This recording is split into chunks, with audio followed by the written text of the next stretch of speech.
I don't know, after hearing him calm and talking about the Tether story, it's probable. Go down to the county attorney's office. I think you'll find a lot of humans down there. All right. No disrespect. Stop driving. I'm flirting with the judge in front of my dad.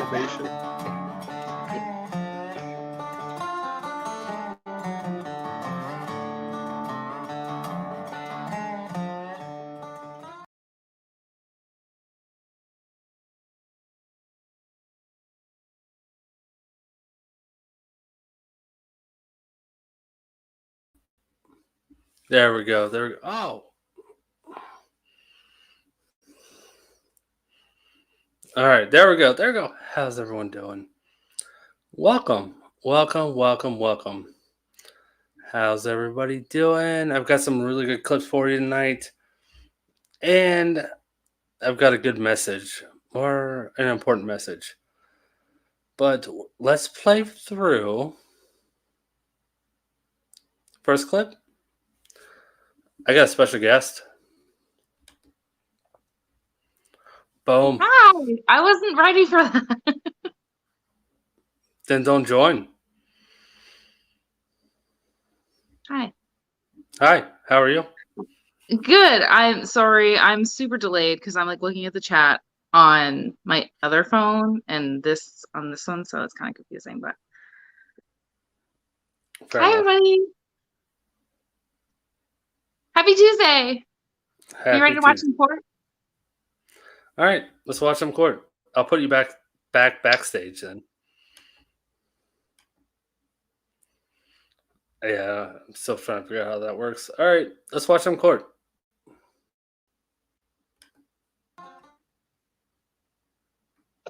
Right, we're back in the matter of State of Washington and Cleve Goheen Rango 20-1, 1122-8. Yes, Your Honor. I think at this time, Mr. Goheen Ringo would like to address the court and is either requesting in counsel or to move forward pro se. Unfortunately. Why? No, it's great. Okay, Mr. Goheen Rango, if you want to address the court, you need to address the court. And you can go ahead and do that. Yeah, I'd like discovering it. It's my knowledge that in order to have full discovery and access to my case, I would have to represent myself. And I'd like to do that. And I'd like a 2-month continuance so I can gain my medical records about my broken wrist that was broken 2 days prior to this incident on September 20th, 2020. I'd also like to make it on the record that I've asked my attorney to put 3 or 4 different motions in. He has not since he's started representing me in this matter. I'd also like to voice, because no one else has for me, that on August 29th, my attorney, Diane Sweet, that works for Ian Marr, violated my attorney-client privilege in front of an officer, Officer Crane, during transport. He's just a transport officer, but he took it upon himself to go on record and address the court while I was left outside. Okay. Mr. Goheen Ringo, I'm putting this on the today record. is for, if you have a request for new counsel, make that request. Yeah, so in order for me to get my discovery to myself, I would need to go on pro se from here. Is that correct? Because well, it's not correct. Oh, okay. So I would provide you with a copy of your discovery. Okay, and the thumb drive of the video. That is a different question altogether, but no, it's part of the discovery. Wait a minute. I'm going to pause it real quick. Lucy sent me this clip, so I just want to say thank you to Lucy real fast.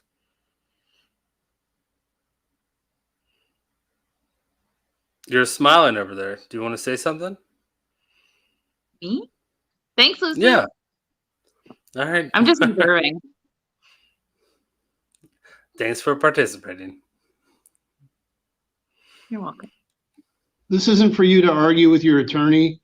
I'm not arguing. Are you making a request for new counsel, or what are you doing?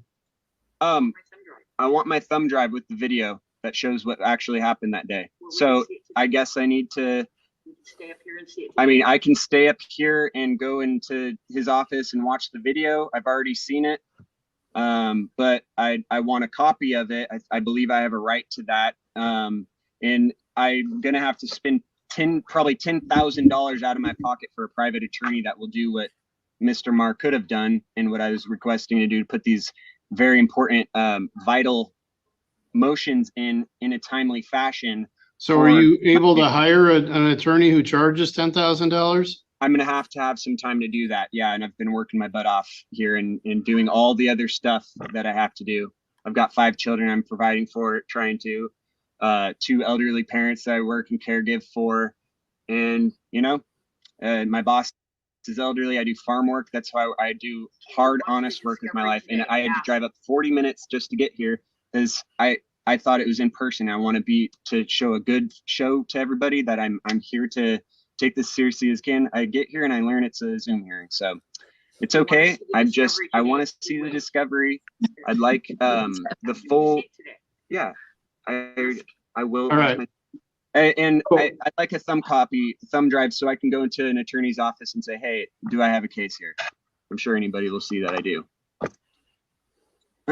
Thank you, Your Honor. And I'm sorry for anything abrasiveness. I do not mean it. I skipped breakfast to get here. I'm generally kind of stressed out in the mornings anyway. So. Okay, so in terms of next week's trial, I already indicated we don't have a judge available. Sounds like you're asking for a continuance either way. Yeah, but I'd like it more than two weeks. The 2 weeks is no wiggle room or breathing room. I work every single day. Okay. So wait a minute. Right. Are you willing to waive your right to a speedy trial? Yeah, I am. It's important Try to me. within so that would mean you'd be tried within 90 days of today's date. Are you willing to do that? Yes, sir. All right, I'll If accept you the could push it out waiver. as far as you could, that would be the best, not because I'm trying to dodge this. Look, I keep showing up, but people keep mentioning, oh, there's 9 FTAs. Mr. Goheen-Ringo, What about the 20 to 30 times I Mr. have? Goheen-Ringo, I need you to stop. It doesn't work that way. He just said the 90 to 30 times. Did you hear that? What about the 90 to 30 times I showed up? Who counts that way? Who counts that way? The guy who had 101 counts last night on Judge Perkins' clip that I played. That's who counts that way. I just That's don't who counts understand that why he's talking about skipping breakfast and talking about nothing that has anything to do with what's going on. Welcome to being pro se. That's What how you do it. sacrifice? What Deborah said. What a sacrifice. He missed breakfast. He missed breakfast. So, And in a minute or two, you're gonna hear how much coffee he drank, and that's gonna be his apology. because that's really relevant. You really, It's relevant to him. It's relevant to him. He doesn't like his attorney, so he's gonna cry about it. you're just I'm sorry. rambling I'm at this worked up. point. I had too much coffee. I'm sorry, Your Honor. All right, so I'll accept the waiver. We'll set today as our commencement date. I'm looking at a new trial date for the end of speedy trial. I'm looking at January 30. Edwards to the state, Your Honor. Does that work for the defense? So am I pro se? I lost the video feed here. No, but- you're not pro Okay. se. Oh, I would like to go pro se today so I can get my full discovery and the thumb drive. Thank you. Okay, you have access to discovery through your attorney. I'm not getting anywhere with him. He's arguing every single point that I come up. I'm sorry. I'm gonna have to Can go we pro ask se if on you this. can see it today? No, I don't want the public defense. Okay, I need you to close the booth door. I can do that.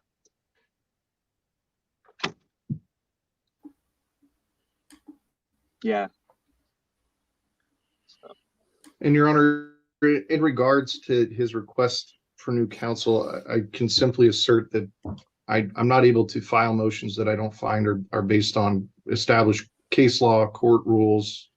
I'm constrained to file motions that I believe have merit. And My motions do have merit. I don't want this man speaking on my behalf on my case anymore. Please disregard anything he said on the record. Thank you.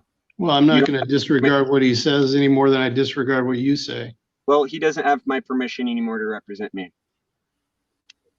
There's a complete He's the breakdown. In fact, attorney of record. He has the court's permission to talk. there's a breakdown in communication, Your Honor. Okay, we're going to set this over for reassignment 2 weeks. At that time, I will, well, actually, let me see here. Your Honor, I'm asking you to, Stop. I need you to stop. I have a right to represent myself. And I'm Again, asking, okay. I'm going to, at this point, I'm just going to mute you, Mr. Goheen Ringo, if you're not going to listen.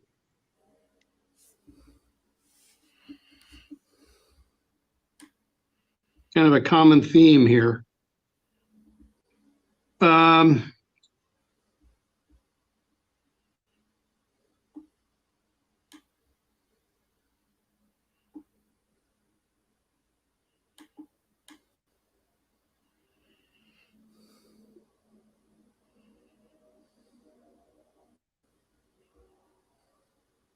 Need you to unmute at this point.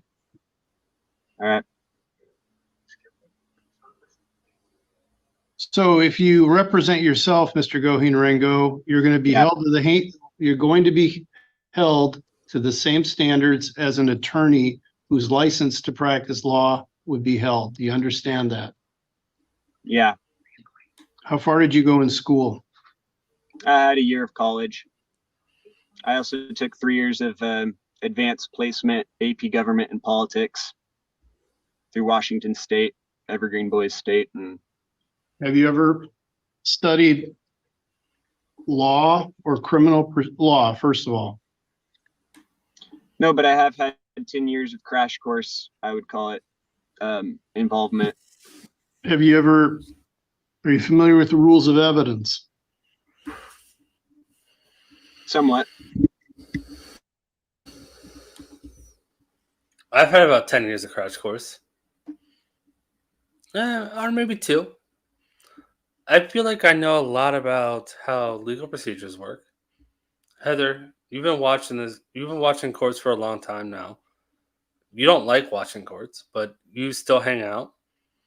I don't dislike watching courts. I just don't understand a whole lot about it because I haven't watched them for very long.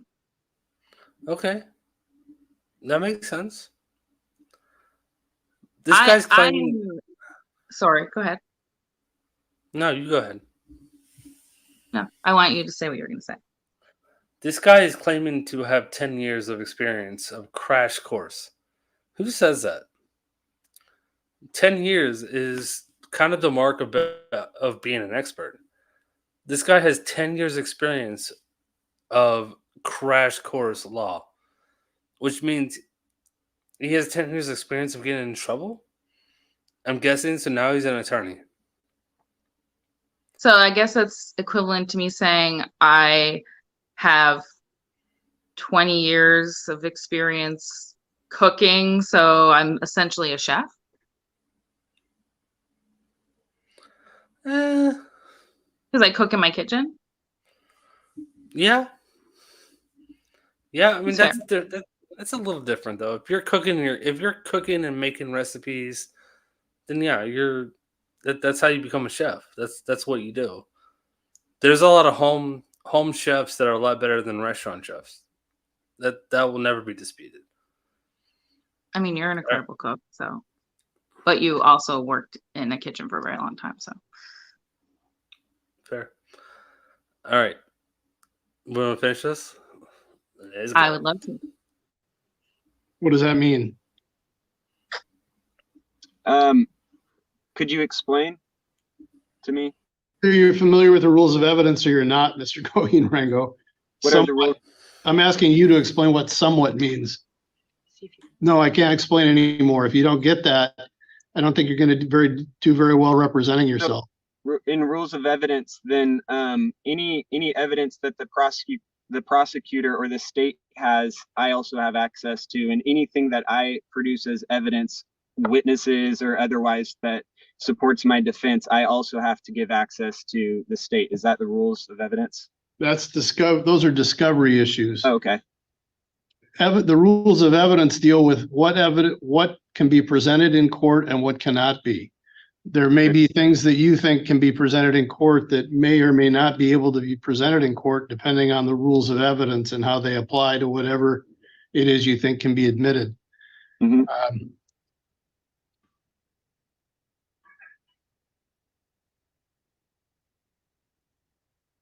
You understand that if you're convicted of assault in the 3rd degree, harassment with a count 1 alleges assault in the 3rd degree, counts 2 through 5 appear to allege felony harassment. Each of those carries a maximum penalty of 5 years in prison and a $10,000 fine. You understand that? Yeah. Each of those, what you were talking about, the felony harassment? Yes. Okay. Those are the maximum possible penalties. That's not the standard ranges. It's the maximum possible penalties. Do you understand that? Yeah.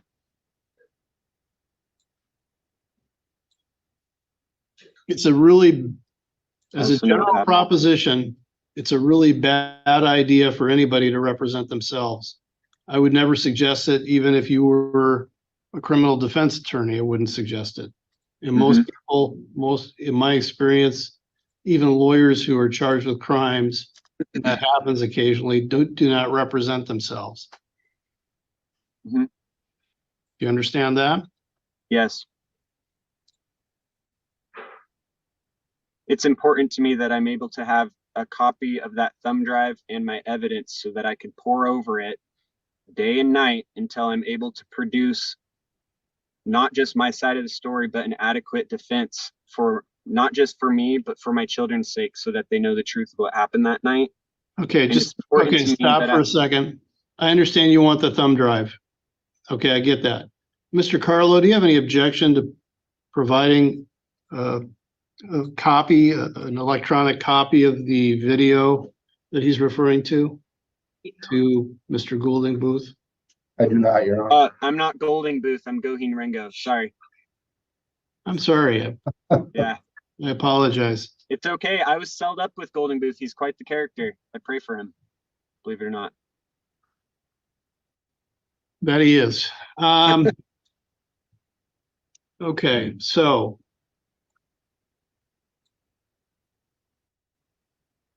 sounds like the state's willing to provide you with a copy of the thumb drive. Be great. Is he pro se, Your Honor? If he's pro se, okay. I had to be pro se.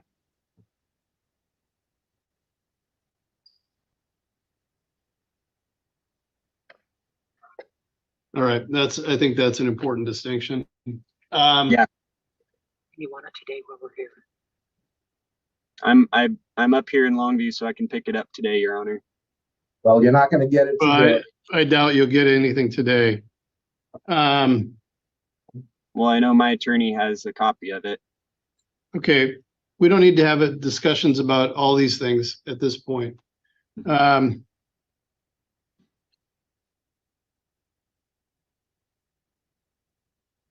I'm going to consider your request to go pro se. I want to review Ferretta. I'm not sure that I've really adequately covered the colloquy at this point. I want to put this over to, let's see. Oh, I think I'm going to put it over for until next Wednesday morning, 9 o'clock in person at the Cowlitz County Jail courtroom. I am, yeah. I'm gonna set it, that docket starts at 9, but I'm gonna set this matter at 10:30. I want to take it up closer toward the end of the docket to continue with the discussion about you representing yourself. I'll have a decision for you at that time. I may have more questions for you at that time as well. We will also reassign a trial date next Wednesday. So you're ordered to appear in person at the Cowlitz County Jail courtroom, 10:30, Wednesday, the 22nd of November. And docket starts at 9. The docket starts at 9, but I'm not going to call your case until after 10:30. There are other cases on that day. And this is a special set. I'm sort of specially setting this on a docket that we normally don't hear these kinds of motions on. So I want to have basically the end of the docket to deal with this because it may take a little bit of time. So when can I get my discovery? After I've ruled next Wednesday. So I have no access to that until then. Well, you can talk to your attorney about discovery between now and then. Yes, if I could address that, Your Honor, I believe we have a redacted and approved copy of discovery for Mr. Goheen Ringo from previous counsel. I'll look into that. So his drive up here isn't completely fruitless. If I do, he could pick up a copy of that since I'm still, for the time being, attorney of record, and he does have a right to review his redacted discovery. All right. That'll conclude the matter. What time? Thank you. And what time should I Pick that up. pick that up, Ian? I'm immediately going to check with staff and make sure we have it. If not, I can call you and let you know an exact time. I think at the latest we could get it to you next week when you're back up here. You guys have it though, right? I mean, I need to double check. I can't say with a certainty. I don't know if Diane Sweet made that request when you were her client.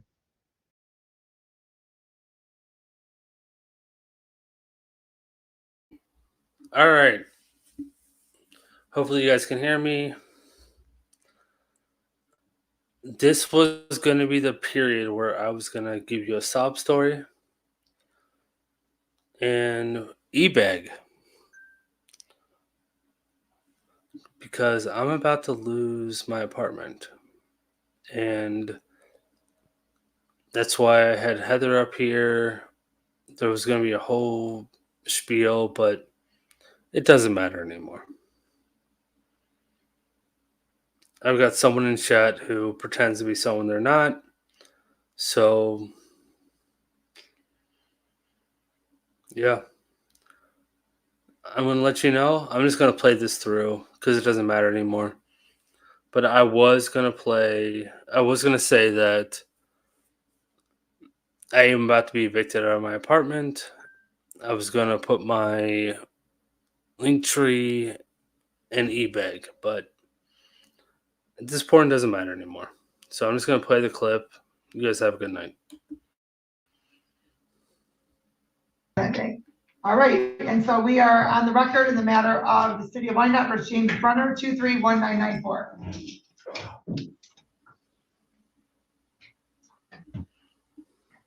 And Deputy Holman, if you can please unmute and turn on your camera.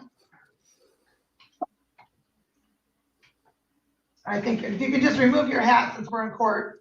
And counsel, your appearance, please. Your Honor, for the record, John Paul, Pete, 20758, on behalf of Mr. Brunner. All right, thank you. And Mr. Brunner, your name, please. James Brunner. All right, and Deputy Holman, your name, please. Hello, Deputy Holman?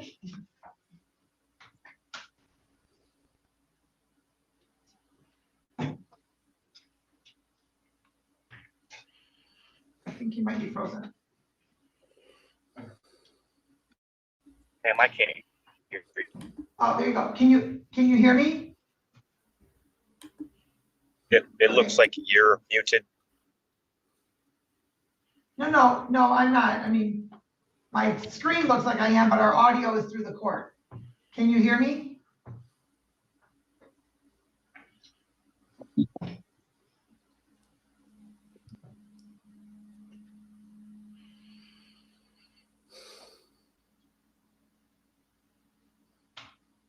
Okay, Deputy, can you hear me?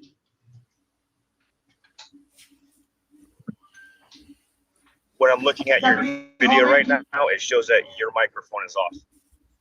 No, I know that my video shows that because our audio is through the courtroom.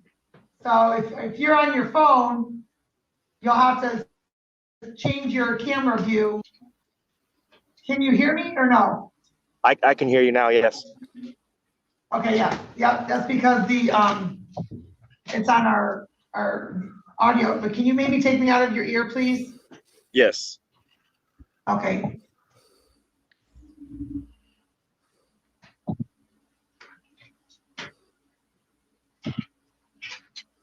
You readjust your camera, please?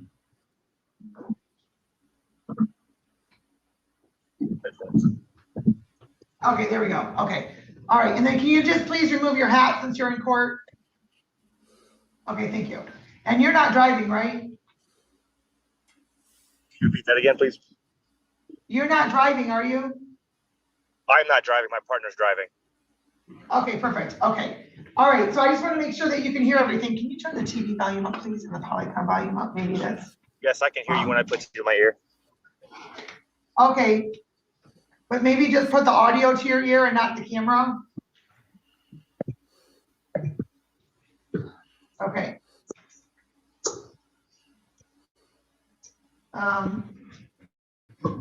Okay, all right, and so today's the date scheduled for a bond violation hearing, or a Tether violation hearing. Mr. Brunner has indicated that he was pleading not guilty because he did not consume alcohol, and so we set this for a contested hearing. So counsel,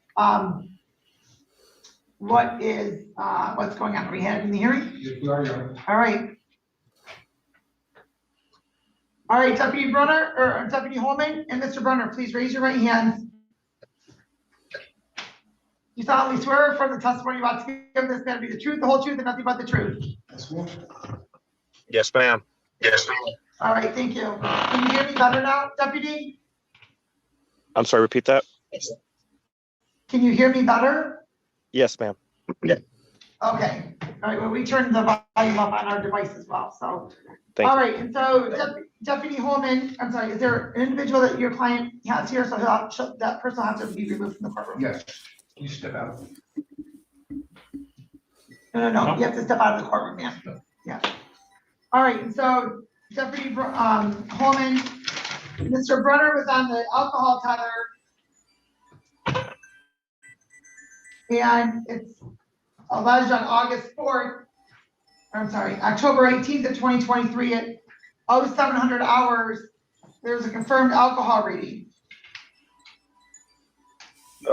Yes, ma'am. While I was conducting an investigation, or while I was conducting case management on the Scram network, I did see that there was an alcohol confirmed for the date of 10/14 at 5 p.m. at least until 8 p.m. I sent over the what do you call it? I sent over the I sent over a non-compliance for it, which states that shows a graph for the time of 5:05, and then it gets cut off down at the 8 o'clock mark, confirming alcohol all the way through.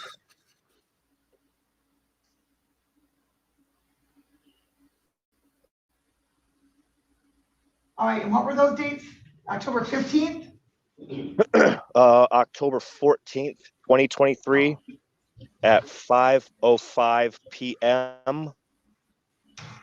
And then it continues to the bottom, October 14th, 2023 at 8 p.m. where it gets cut off. All right. And how long have you been, you work for the Wayne County Sheriff? The Tether. Yes, ma'am. In the Tether unit? Yes, ma'am. And how long have you been assigned to that division? About a year and a half, almost 2 years. Okay. And what does it indicate the levels were? I don't have that directly with me right now, but it does spike up above 0.05. Okay. And in your experience in the Tether unit, would there be any other possible reason other than alcohol consumption that there would be positive testing or positive amounts with the amounts increasing prior to decreasing? In my experience with the Wayne County Tether unit, if there was any other kind of alcohol substance, such as perfume or something like that, the spike would go directly up and then directly back down. It would not be a gradual rise and a gradual fall. Gradual rise and gradual fall indicates slow progression of blood alcohol in the system. Okay. And then you made contact with Mr. Brunner? Yes, ma'am. All right, and Mr. Gopal, do you have any questions for Yes, I do. Deputy? Defendant Coleman, is it Deputy, I'm sorry. Deputy Coleman, you indicated that it's your experience that there is when it's a gradual rise, that would normally, I'm using the word normally, only be because of use of alcohol. Is that correct? Correct. And you also said that when it was a gradual fall, that also is an indicator that it's alcohol. Is that correct? The gradual fall indicates it metabolizing out of your system. So it'll read your blood alcohol content rising, and then as it's falling, it's showing your body metabolizing and getting rid of that blood alcohol content. Okay. Now, you do indicate that you do have the paperwork in front of you, or you don't? I have the graph in front of me where it shows the Okay. time and the alcohol confirmed. And would it be a fair statement that the graph shows that there was 0 alcohol in the system up until approximately noon on that day? Yes, it shows at 12/14/2023 at noon, he was at 0. And then there's another line right above it. It says 0.025. What does that mean?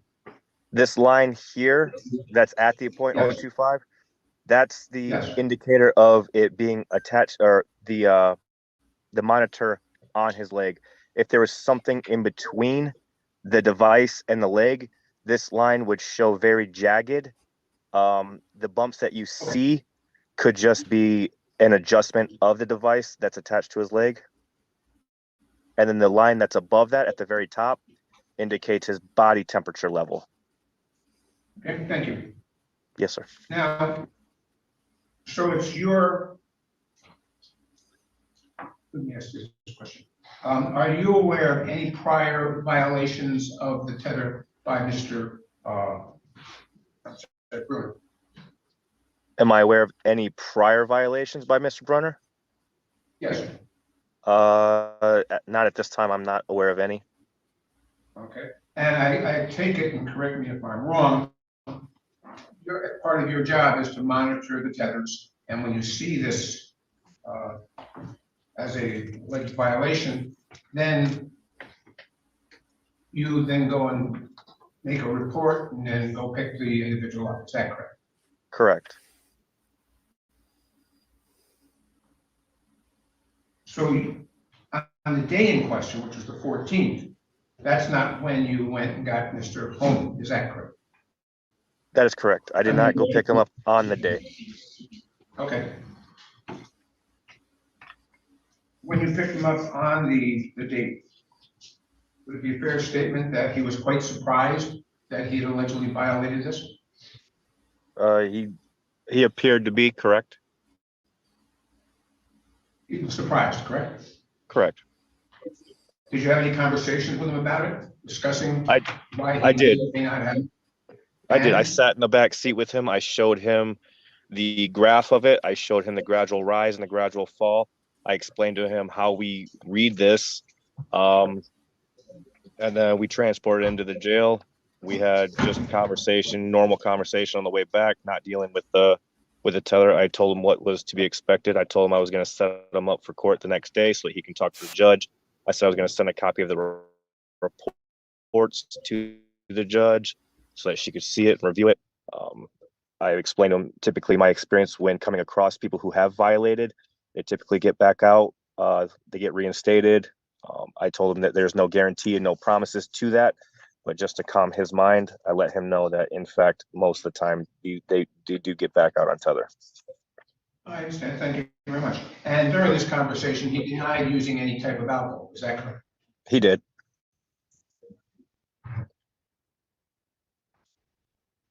I have another question, James. Oh, by the way, I apologize. No, never mind, that's right. No other question.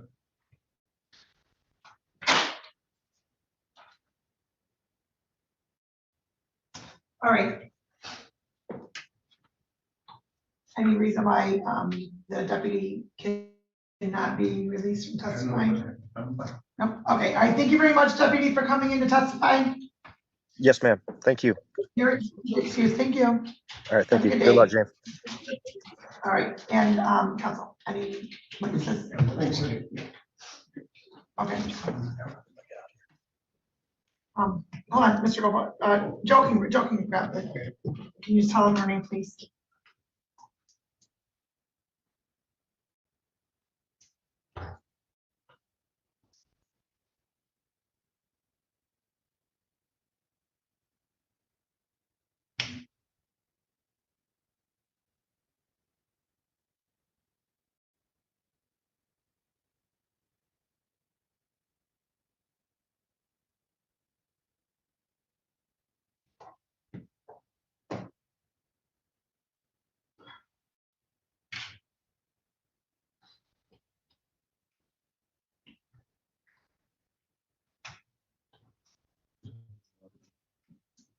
Actually, on the other side, Mr. Goldpop, just so that she's not saying next, Mr. Brenner. Thank you. All right, and ma'am, your name for the record, please. Rachel Avila. You spell your first and last names again, please. RAYCHELLE. Last name A is Victor, ILA. All right, please raise your right hand. Do you solemnly swear from the testimony about to give this matter be the truth, the whole truth, nothing but the truth? I do. All right, thank you. And counsel, you may proceed. Thank you. Mr. Villa, we discussed this matter in the past, is that correct? Mr. Goldpop, I need you to keep your volume up, Oh, I'm please. sorry, you're right. We discussed this matter in the past, is that correct? Correct. And you were present back on October 14th of 2023, is that right? Correct. Can you tell me what was going on at your residence or with you and Mr. Bruner between the hours of noon and 8 o'clock? I just got back from a work trip, so we had some friends over to celebrate. Okay, and by celebrating, does that mean you're having a party? Yes. And what time did that party start? We started probably eating out around 11. And what time did that party end? It went pretty late into the night, I don't. Okay, Sorry, it's 11 a.m. or p.m.? AM. and during that period of time, was Mr. Bruner with you the entire time? Yes. And during that period of time, was there alcohol served at the party? Yes. And during that party, did you serve alcohol to your friends? I did. Did you serve any alcohol to Mr. Bruner? No. At any point in time, did you observe Mr. Bruner drinking any alcohol or coming into any even minor contact? He did have something spilled on him, a cocktail. We were messing around in the kitchen and we got a little too rough and spilled it, but that's the only thing I can think of. And you're aware that Mr. Bruner is on a Tether, is that correct? Yes. And you've had comments with him to make sure that he is complying with everything the court has ordered, is that correct? Absolutely. And in fact, it would be a fair statement that even during periods of time when he and you have been socializing throughout your relationship since he's been on this Tether, he has never consumed any alcohol, That's correct. at least to your knowledge in your presence. Yes. And he was in your presence this entire time, and you did not observe any alcohol. That's correct.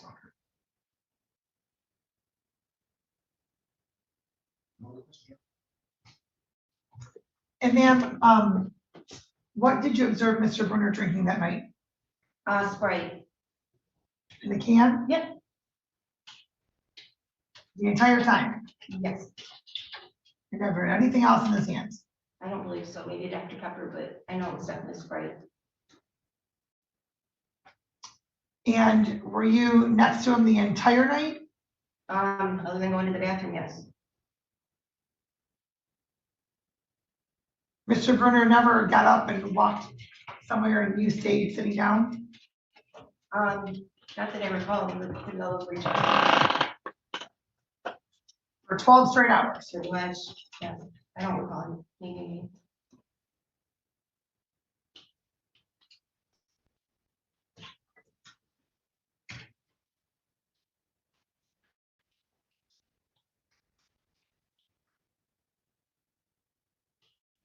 And do you recall what time the alleged spilling occurred? I honestly do not. And how did that occur again? Me and my friend were dancing and we were being rough in the kitchen playing and it got she tipped over her drink and then we cleaned it up. And where did she tip over her drink? She was holding her hand and we were like dancing with our hands and stuff. So where was Mr. Brunner when that He happened? was standing next to us. We were trying to get him to dance with us. Okay, and what was he wearing? He had his house shorts on, a t-shirt.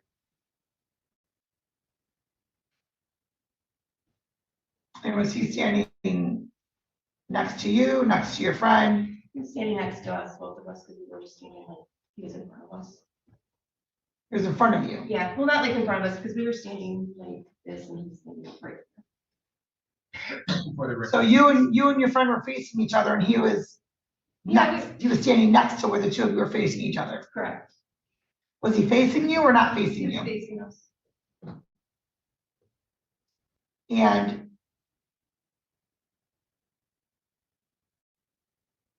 was he to your right or to your left? I believe he was, I don't recall, honestly, I don't recall. And Mr. Brunner, what leg was your tether on? On the left, same as it is now. And so your friend spilled the drink on Mr. Brunner. And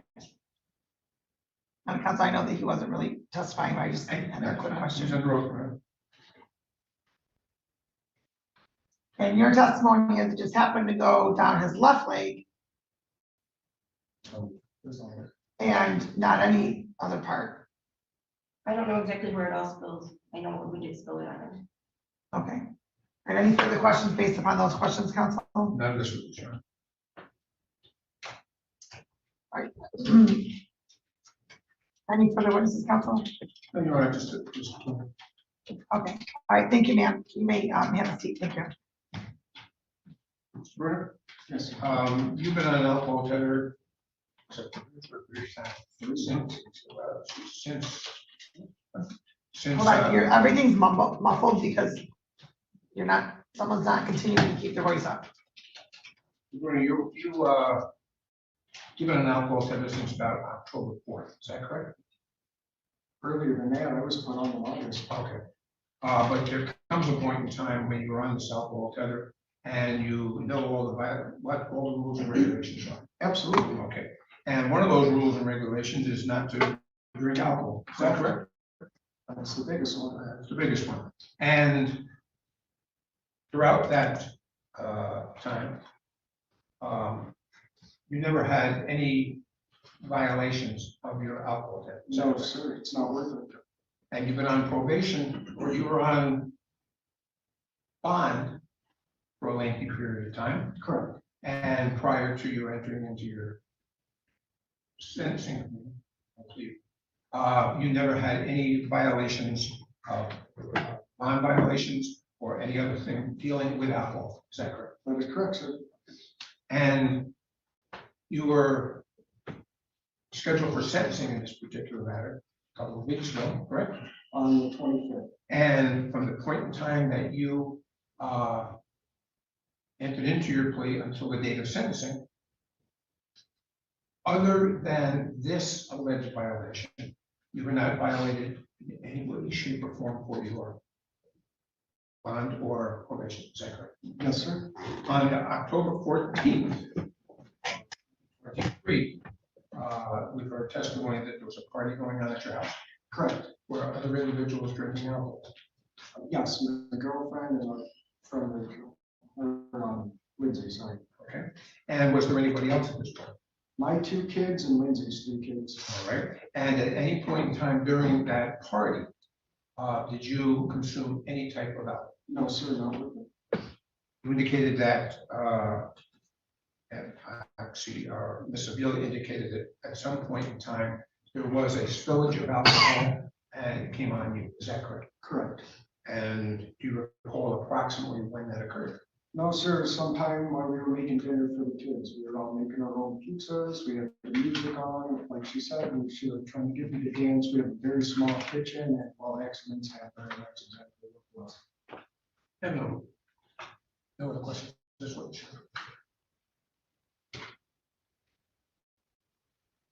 So it's just the 3 adults and the 5 kids. Yes, ma'am. And you didn't leave the home at any time? No, ma'am. I'm pretty much a hermit. I don't go in. I recall the last time you were here on October 31st, when we set this for today's date, that you indicated you left and went to the store to go buy Oh, alcohol. correct. Yeah, that was just, yeah, I went and bought cigarettes and I made sure that they had beer and stuff for the party. Absolutely correct. So you weren't Well, that was right next to Miss Avila the entire time. I mean, for like a minute or 2, yeah, I just went to write it. What time did you go to the store? I'm not sure. Was it before or after 12 o'clock? Probably before. Yeah, because they came over and I made sure they had everything they needed, so we didn't have to do the rest of it. We made our own sourdough, we wrote out our own dough, let every kid make their own pizza, so, you know, like when it did get spilled out, we didn't think anything of it, we just let the kids do their stuff, and that's probably why there was a rapid decline, because the minute everybody sat down, I got in the shower. Rapid decline didn't occur until 8 o'clock, after We 8 made o'clock, sure- sir. Yeah, we made lots of pizza, every kid made their own individual pizza and everything, so we were at it for hours.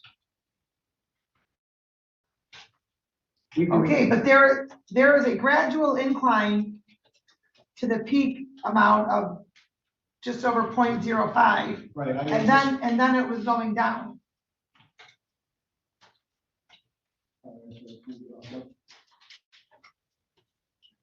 So you didn't notice it had been spilled on you for a couple of hours? I didn't wash it off, I just wiped it off with a towel, I didn't think anything of it, to be honest with you. Well, unless the entire drink was poured right on the It tether, literally was, right down in front of me. the front of you. Yeah, right down, no, like all over me, feet and everything. I changed my socks. So you changed your socks, but then your testimony is that you didn't clean up. Not like in the shower, no, I just wiped it off with a dish towel. Like I said, we were all with the kids, doing stuff at home, making their pizzas, you know, like, I didn't see like it was a huge deal, I didn't know that could happen. So I, like, when it went, that's why I was really surprised when he showed up. All right, any questions based upon that, counsel? No, you're right.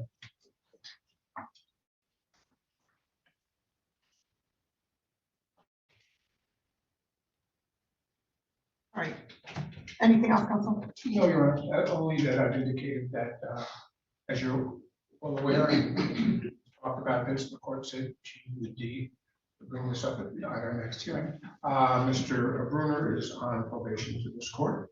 He has taken great steps to get his probation taken care of in a timely fashion. He has already attended a number of work, done 3 of his work matters. He's also paid all of my fines. He's paid all his costs and fines in this particular matter, even though he is eligible for early release in this particular matter. Your Honor, it seems hard to believe that Mr. Bruner and the man that I know would have intentionally done something to violate the court's orders. He has been adamant throughout these proceedings. He has taken all the steps to rectify his bad judgment, for lack of a better term, at the time of this incident. And I'm sure, Your Honor, that when he tells you that he did not consume any alcohol on that day, contrary to the Tether or this court's orders, that he is telling the truth. Take that. This is an anomaly. It's not like he was sitting, drinking, and partying with his friends, even when you look at the how it would be interesting, to say the least, that he's at a party with a number of people who are drinking, and he just decides, well, I'll have one drink and then stop. This clearly is inconsistent with both his way he has handled this matter, as well as, Your Honor, the testimony that was presented today. So I have done 2 of my substance abuse counseling classes. I have another one today, and my intake for Sandcastles is tomorrow morning at 10:30. Okay, very good. All right, the court has heard testimony from Deputy Holman, from Ms. Davila, and from Mr. Bruner, and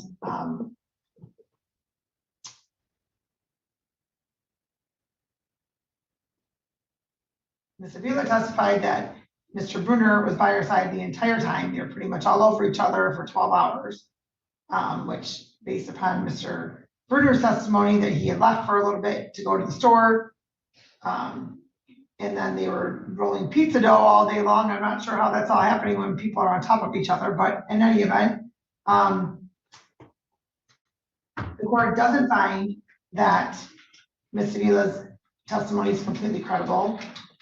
The court also, based upon the testimony of the deputy regarding the on the data, on the graph, the gradual increase and then the decrease, that's not consistent with anything other than consumption. And even Mr. Bruner and Ms. Avila's testimony that something was spilled on Mr. Bruner, the court doesn't find that credible as the reason that this increase occurred. There may have been something spilled on Mr. Bruner, but I also don't believe that with the gradual increase over, it appears to be 2 hours time, almost 3 hours time, that is consistent with the spill, based upon this court's experience and the testimony the court heard. The court's going to find Mr. Bruner guilty for the Tether violation.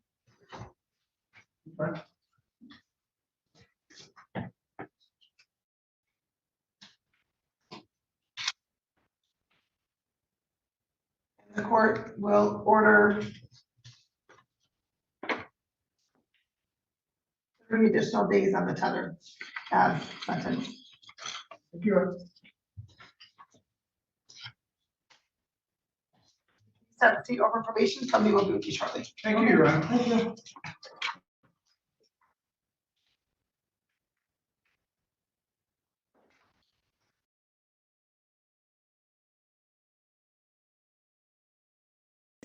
Your Honor, good morning, Colin Stroke on behalf of Miss Willie. Miss Willie, state your name for the record, please. Tawana Willie. All right. Counsel, I know that you aren't the assigned counsel. Miss Willie, do you know the name of your counsel?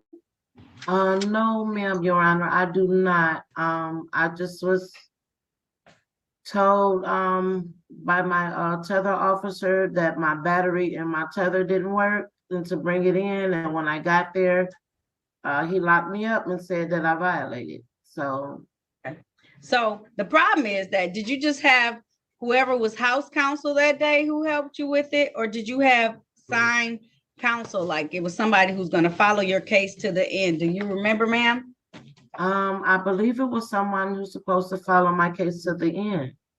And you don't have any of their information? No, ma'am, not with me. It's at home. I didn't know, I was going to be locked up. I didn't violate. I'm an environmental service worker for Beaumont Hospital. And I work around various chemicals with alcohol in it. I have not consumed alcohol since I've been placed on the tether, nor before I was placed on the tether was I drinking. So I'm not. Okay. All right, Miss Willie, stop talking. Stop talking, because the allegation is that you have a high blood alcohol content of 0.17 while you're driving a vehicle. So that's why you're going to trial. So you can't talk about it with me, or else you have to do a jury trial. You want to know when my jury trial days are? They're in March and April of next year. So instead of the January 8th date that you have currently, okay? Yes, I was speaking on this Miss violation. Miss Willie, didn't I ask you to stop talking? Sorry, ma'am. All right? Yes, because the one thing already that I know is that you don't remember your counsel name. And for the life of me, I will never understand why when somebody is holding the fate of your life in your hand, including counsel, that y'all don't remember nobody's name. All right, I didn't put this tether on her.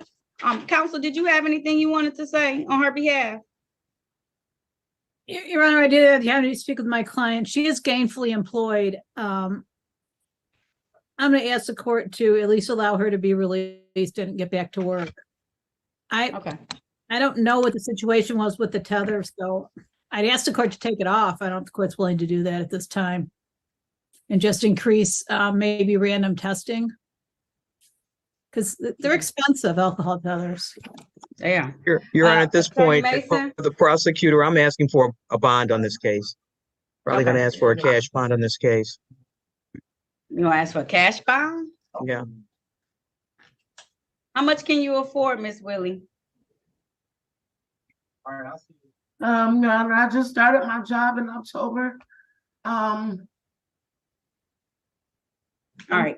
Here's what I'm gonna do, Miss Miss Willie, my because I job in didn't put. October, and I get paid every 2 weeks. So I haven't even got my first, my second paycheck yet. So I'm not sure what I'm gonna be able to afford. My rent is $1,100. So outside of rent, I'm not sure, Your Honor.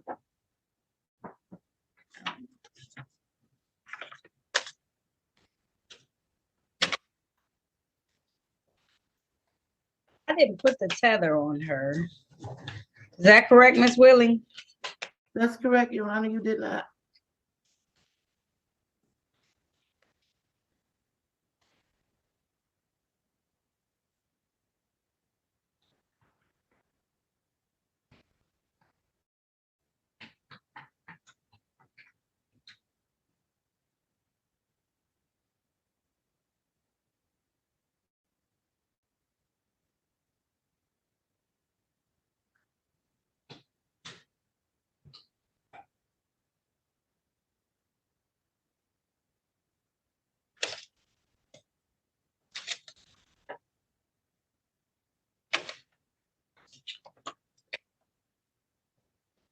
It was a car crash? Don't answer. It's terrible.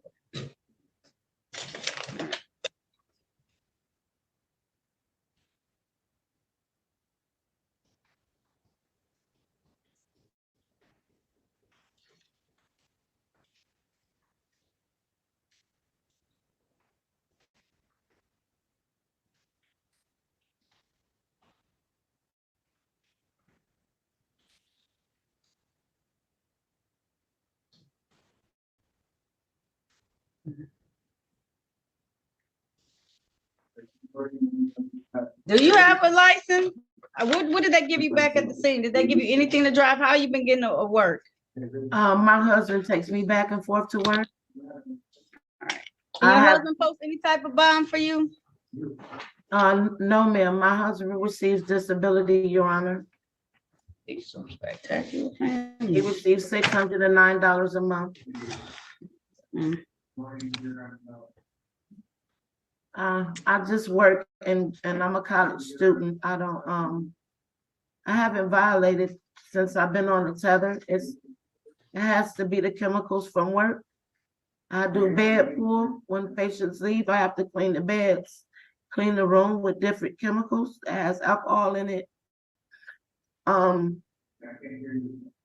That's the only thing I could say that maybe absorbed in my skin. He said something absorbed in my skin. He did say it wasn't consumed from the report of the alcohol tether. And he asked me to change my toothpaste. I changed my toothpaste.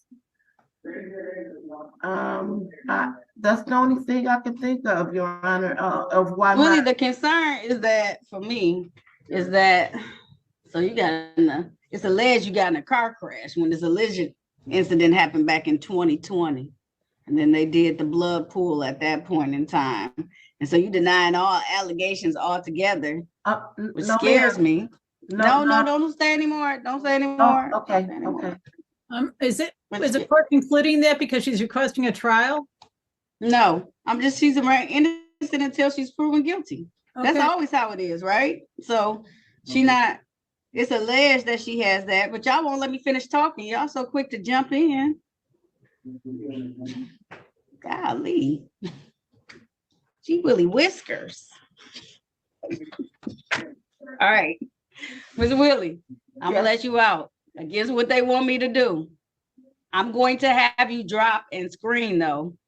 I need you to screen once a week randomly, okay? Yes, ma'am. If it comes back positive, I'm gonna lock you up. You hear me? Until our trial on January 8th. Yes, ma'am. I will not drink. I haven't been, Your Honor. Thank you so much. All right. I'll put her bond at 500 personal. What kind of paperwork you gotta do? 5,000.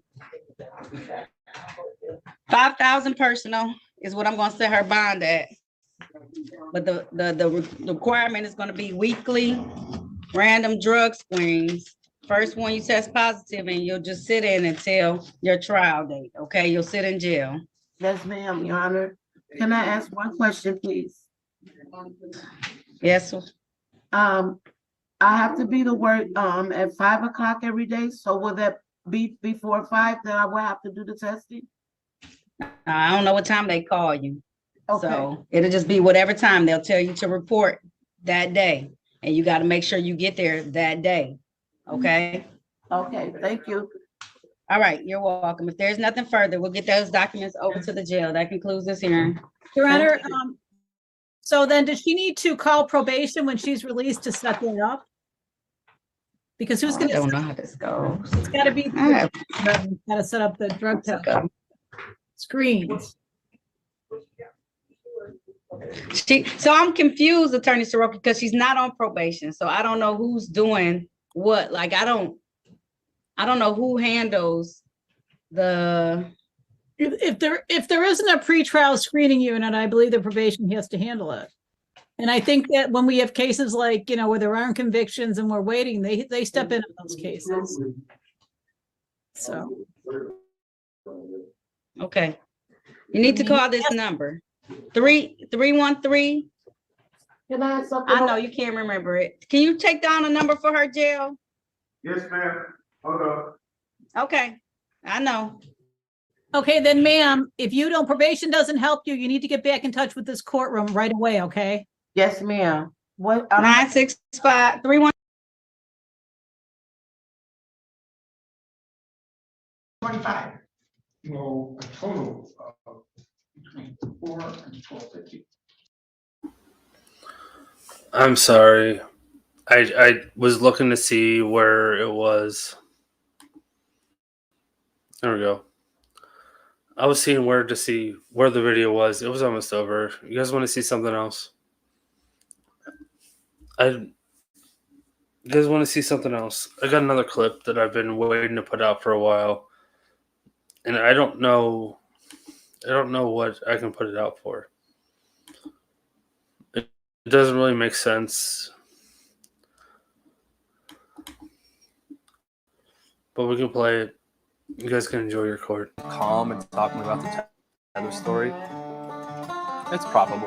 Go down to the county. Sorry, I didn't realize I put an intro on this. This is about a month old, maybe.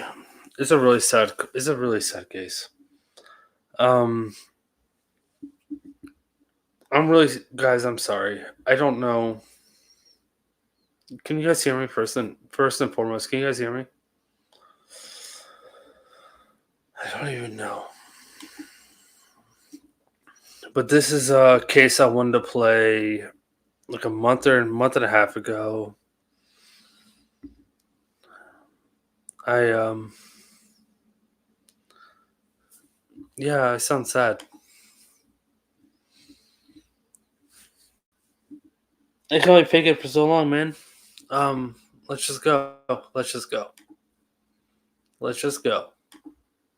Attorney's Here's a court office. case. You'll find a lot of humans down there. All right. No disrespect. Stop driving. Flirting with the judge in front of my dad.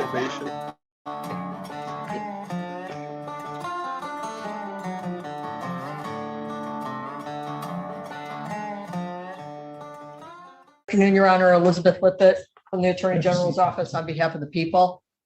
Michael Gaddy, Assistant Public Defender on behalf of Ms. Lewis. There you go.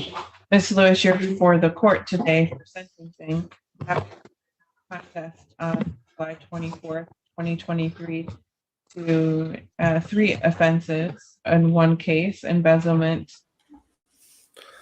All right, just to give you guys a heads up, this is we got a special guest.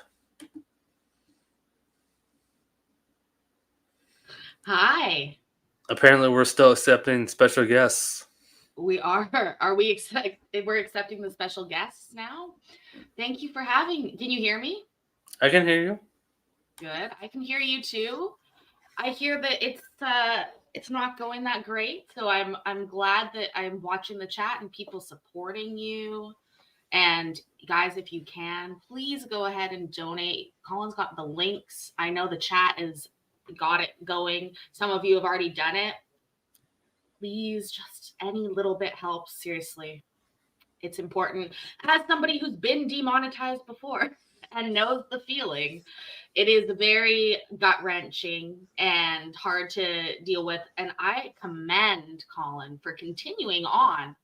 I mean, I abandoned my demonetized channel. I was just not willing to do it. So please, you guys, give him a hand. Oh, you might hear my Discord noises. I'm not quite set up for this on StreamYard. What is this clip, though? I thought this was a pretty good entry point for me. Do you remember? You said it was a month ago. It's a woman that stole a bunch of money from a business, and Judge Slay just lays it down. Now that's Michigan, right? Yeah, this is Michigan. Yeah. This woman stole a bunch of money from. Yeah, I don't want to tell you because this is one of those heartbreaking cases that if I tell you everything that happened right now, it would spoil it. But it's a heart-wrenching case. This is the sentencing. Okay. So did you watch the video I played yesterday or the day before about the woman that stole $130,000 from a church? That rings a bell. It's kind of the same That's a thing. lot of money. That's a lot of money. Yeah. This is equally that amount of money. It's almost the exact same case, but she didn't steal from a church. She stole from a family. Oh. It's almost the But exact same case. You don't need $130,000, right? To help Colin out, he needs much less than $130,000, and we can help him out, right? Like, let's look at the positives, Colin. Nobody needs to steal $130K. So what? This is why I should not have brought you up. But yes, I do not need $130,000. He doesn't need $130K. He just needs a little bit of help from all of us friends. Please, you guys, check out his links. He's not going to say it, but he needs to say it, and that's the way it goes. And sometimes you have friends that say things for you. But let's see what this lady. I bet she didn't spend it nearly on anything as good as what like helping Colin. 50,000, but less than 100,000 income tax making or permitting false return. I'm in 2 counts of that. Are you prepared to proceed today? Did you have enough time to speak to Mr. Gaddy about the recommendation? Okay. Let's first go to guidelines.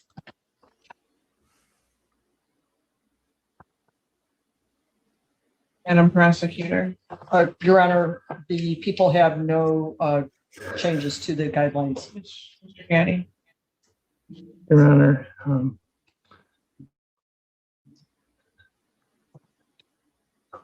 the guidelines are currently scored by probation at 2957.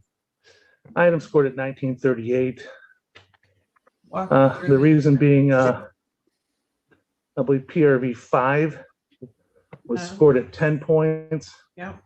I think in both mine and the people's sentencing memorandum, they point out that one of the misdemeanors scored is not one that should be scored, and that should reduce it to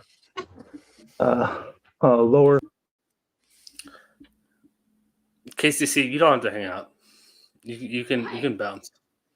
If you want to hang out, you can. For a little bit. I will bounce. I won't stay for this whole case.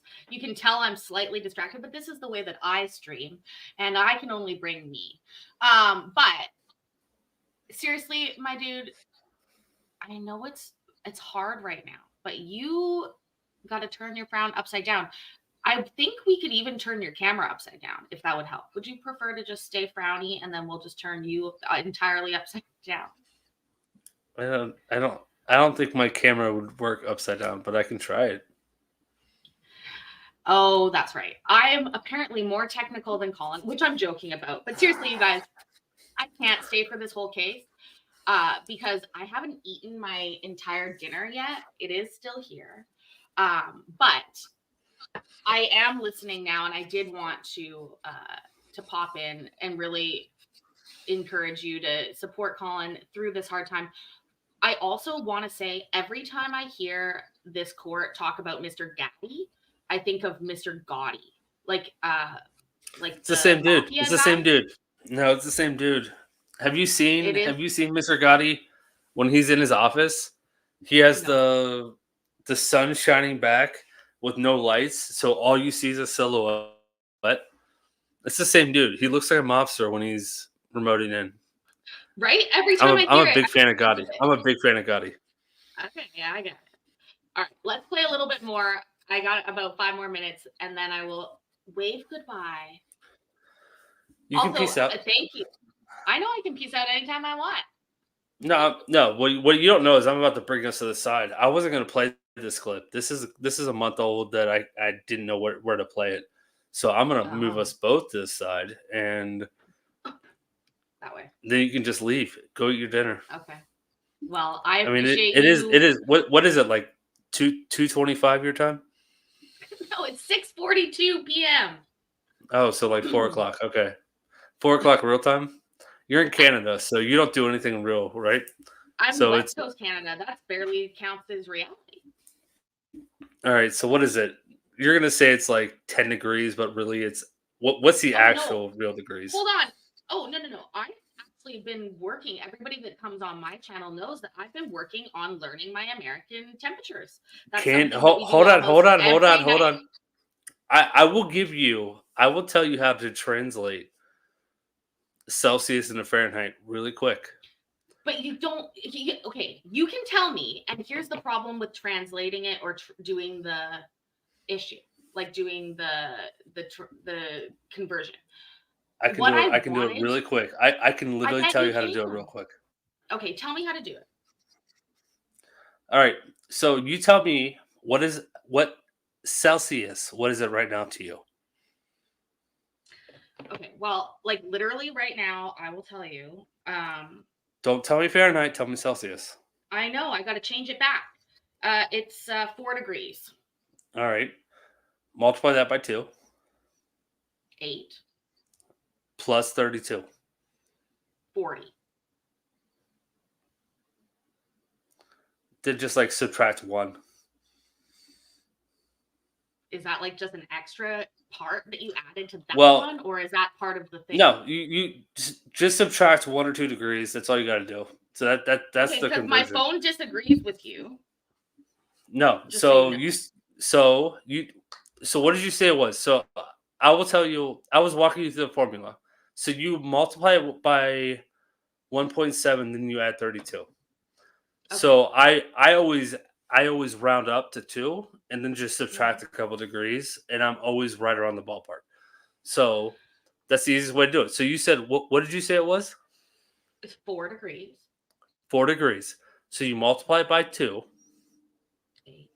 8 plus 32, which is 40. Yeah. So it's going to be plus or minus like 1 or 2 degrees in the 40 range. Because Okay, you're supposed to multiply it by, it's like 1.78 is what you're supposed to multiply it by. You're not supposed to multiply it by 2, but you're supposed to add 32. So here's the thing. My whole point, although I failed math, I've failed math many times.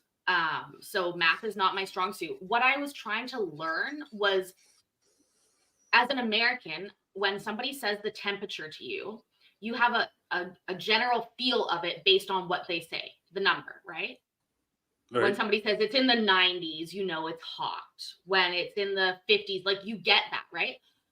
I get that for Celsius, but doing the conversion doesn't help me. I want to get the feeling that Americans get when they hear the Fahrenheit temperature, which is why I changed my phone to be Fahrenheit, and now I'm getting it. That's what I'm interested in, not actually knowing the actual temperature, but like responding to the Fahrenheit as a natural, like, oh, it's in the 60s. Like that used to mean literally nothing to me. I'm that'd be burning crazy for you weirdos that use metric system. Yeah, exactly. Also, I see Mikey's here. He said, oh, Heather, you understand, right? Because Heather's from Canada too, right? She is. I stopped reading chat a long time ago. You when did? when I people can't were stop fighting reading when people were fighting in the chat, I just gave up. Don't ever forget there's a fight corner on my Discord if y'all want to come and fight, but you can't cry and you can't be a bitch about it. My phone has both. My phone tells me both. But I know how to quickly in my head get at least close to going back and forth between Fahrenheit and Celsius. That must be nice for Heather. That's a plus, eh? Yeah. Yeah, you just I'm telling you, it's really quick. Multiply the temperature by 2. So from Celsius to Fahrenheit, multiply it by 2. So you said I don't remember what you said. You said like 8 4. degrees. Even 4. 4. Multiply by 2, so 8 plus 32. The actual conversion is you multiply by 1.7 and then you add 32. So if you just multiply by 2, then add 32, and then just subtract it a couple degrees, you're going to be within a couple degrees of the actual temperature. It's 1.7. It's like 1.76.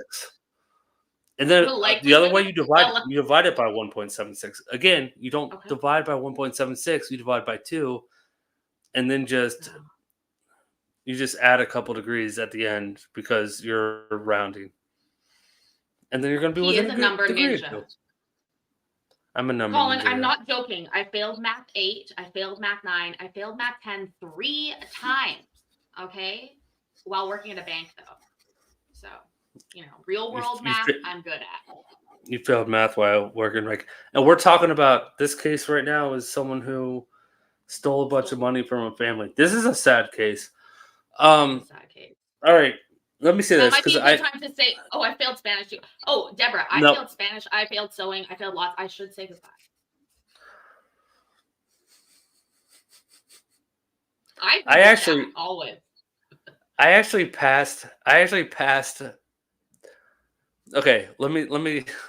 I want to say something to everyone in chat, but I want to start with this. I took French in high school. No idea why. I took French, and when I took the placement test in college, I passed out of all of my. I passed. I I got all the credit for every French class I had to take. I didn't have to take a foreign language. I got C's in high school in French.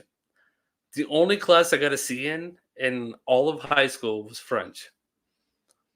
And for some reason, when I took the Are you placement saying test, C as I in placed like bad?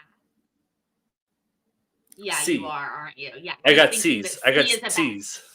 I know. And everybody out there who's gotten their best marks to be C's, I want you to know that that's okay too. We can't all be like Colin and get A's and B's except for fucking French.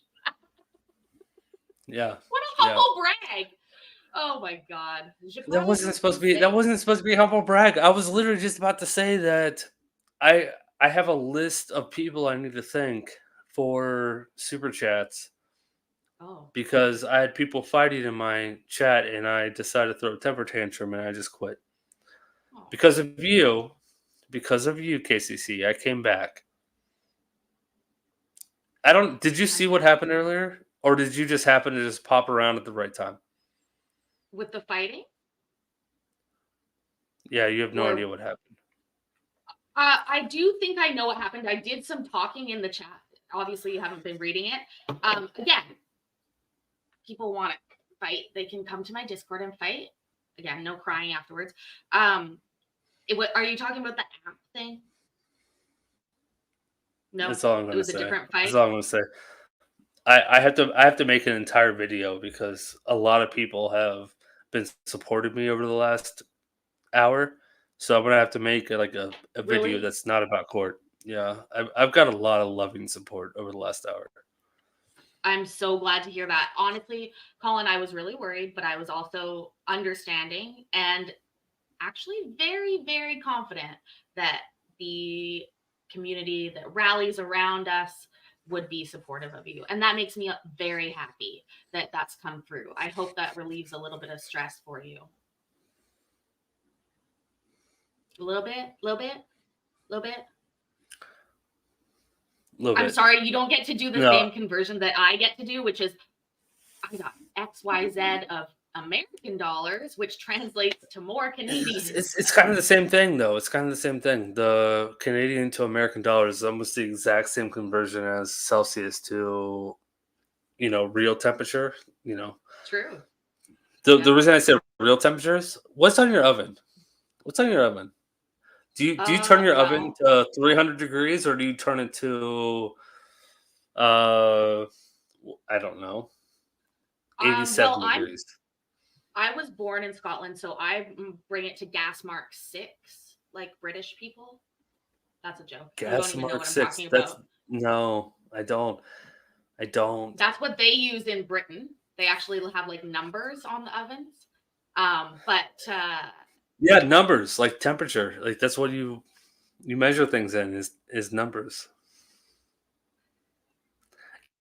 Gas mark 6. Is that a thing? Gas mark 6. Yeah, it is.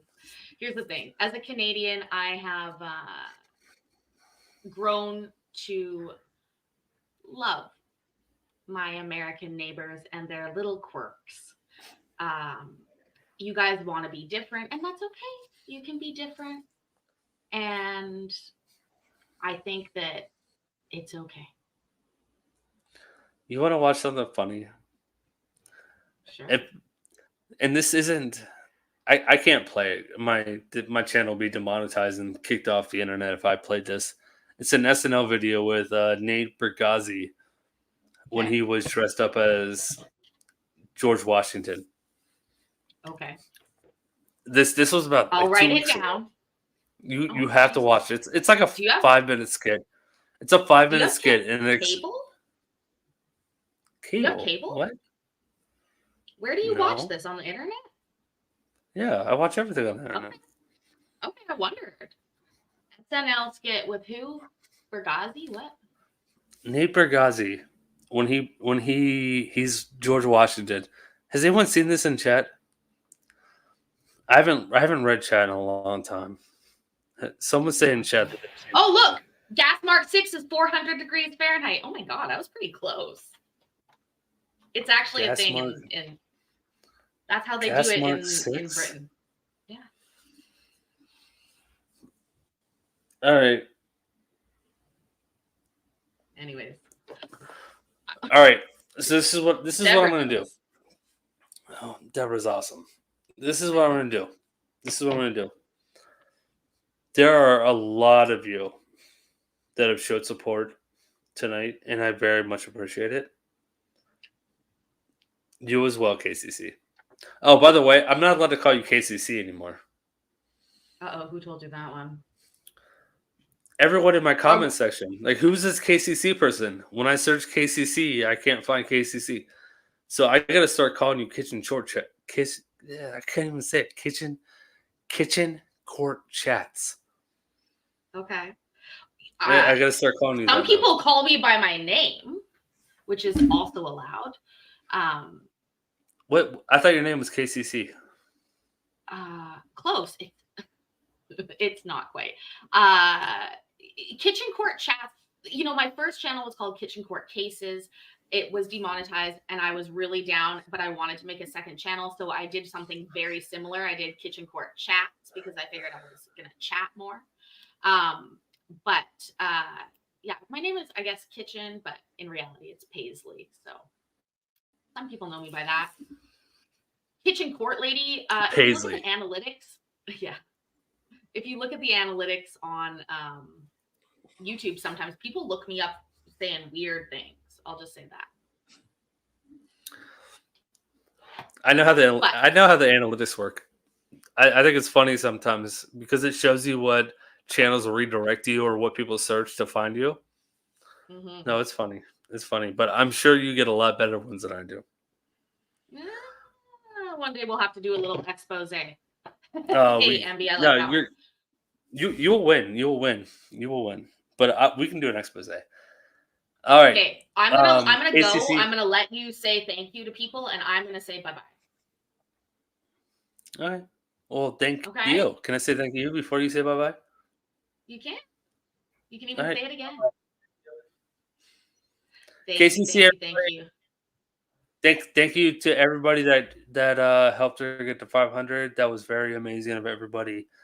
Thank you so much. She deserves it. She works really hard. She streams every night, every single night. So if you're ever bored and wondering, hey, what can I be doing at 8 o'clock? You can go check out KCC. She's always streaming tonight. So it was very important to get her to 500, and I'm glad that she got there. I'm glad to. Thank you so much. Please cheer up a little bit, Colin. The days will get better, I promise. And remember, I love you. Proud of you. See you tomorrow. Bye. Bye.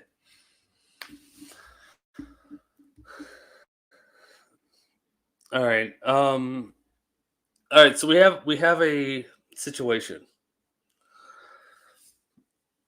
And this is what I'm thinking. My email has been going off like crazy. Do you want me to play this video that we're having right now? It's a good video. Do you want me to play it? I'll take notes and give shout outs to everybody at the end. Or do you just want me to play it? I will hide my stupid face and I'll give shout outs in a separate video. I need to know which one you guys want to do because my email has been going off like crazy. You guys have been loving and supporting me all night.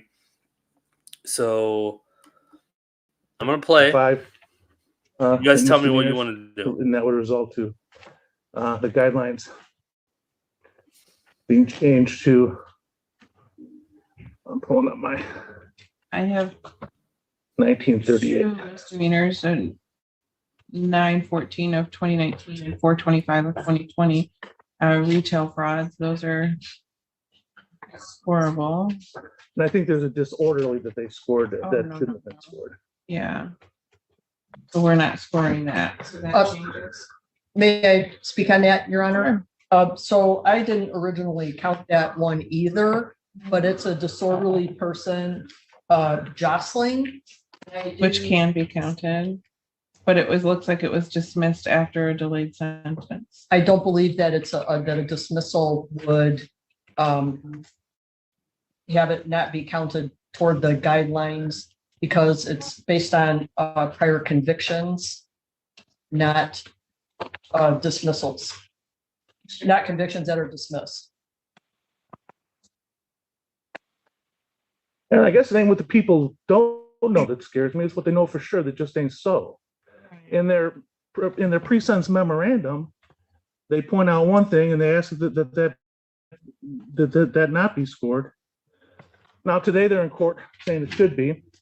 I simply agreed with them on the scoring, and I guess it does not look like it's assaultive. Jostling is not necessarily an assaultive crime. It's kind of.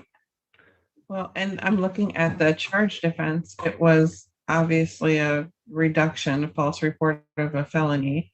So I'm concerned, Ms. Lippett, that you want to score something to a certain extent, probably a legal fiction of sorts, to have a reduction plea from a false report. I don't have the facts of that, but looking at it on the surface, that's what it appears it would be, is just a reduction to a misdemeanor where they could do a delayed sentence. That's fair, Your Honor. Okay, I'm not scoring it. I believe that would put this in the 1938 range, Your Honor. We're scoring MPRV 5, we're scoring 2. Yeah, no, 5 points. Misdemeanors, 5 points. And so that's 45. And Class C 45.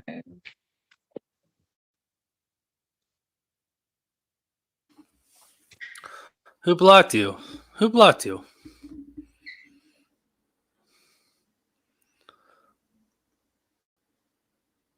I didn't block you, Mike.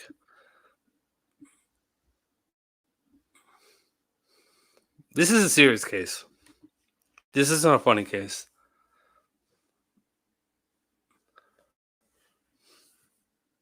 Like I said, the woman that stole $130,000 from a church. This is kind of the same thing. So we are we at a CC2?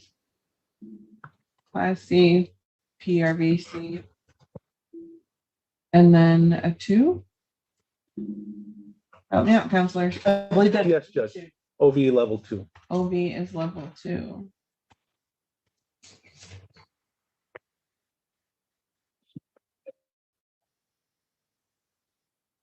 No, it's a D. That's why it's not making sense. It's a Class C PRV-D, and then level 2, which is 19 to 30.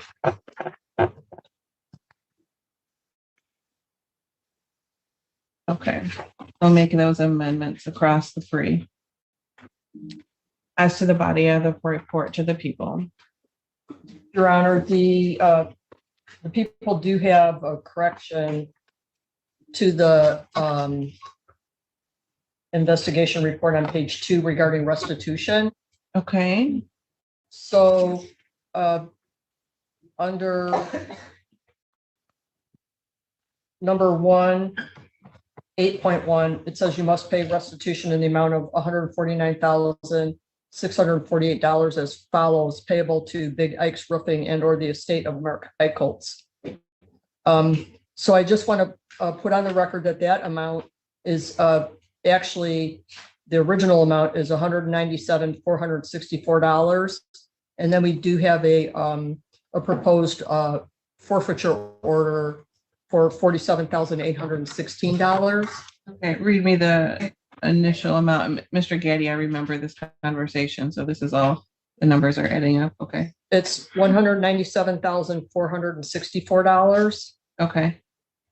And the forfeiture amount is $47,816,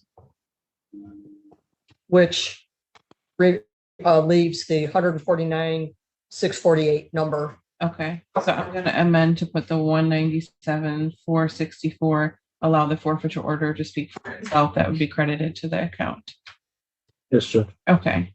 Mr. Gaddy, anything else? Oh, I'm sorry. I have 2 other things, Your Honor. Yes. Also, the amount payable to Treasury is $20,811, and that was included Would that be a condition 6, Mr. Gannon? Or is that in the, That is part of the 149,648. But I just want to point out that that entire amount is not able okay. to. So 149, and then we would say $20,811 of total restitution paid to Michigan Treasury. Treasury. We'll make that amendment.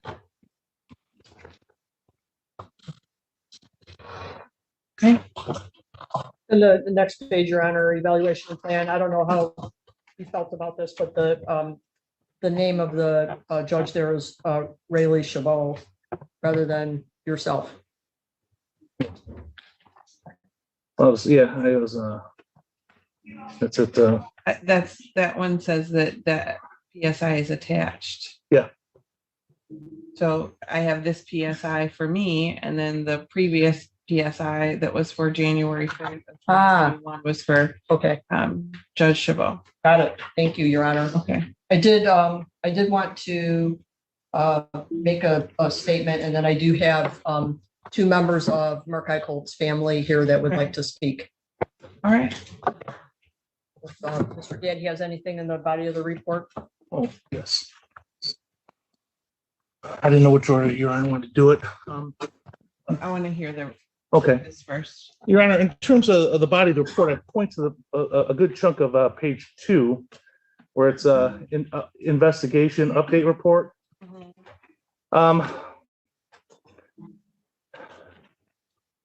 Your Honor, we're here today on the sentencing on the embezzlement charge and the tax charges. The vast majority of page 2, starting with according to the last paragraph on paragraph 2, deals with largely with things that are ancillary, like child support matters, parenting time issues with her ex, registration, or other crimes that are in the past, friend of the court matters. I just don't think they belong in this pre-sentence report. Perhaps if there's I'll leave that up to Judge Chabot if there's a violation on those issues, but I don't think they belong here. And then on page 3, where it starts with church property, again, I don't think that is germane to the matter we're here on. And there's nothing here to verify any of it.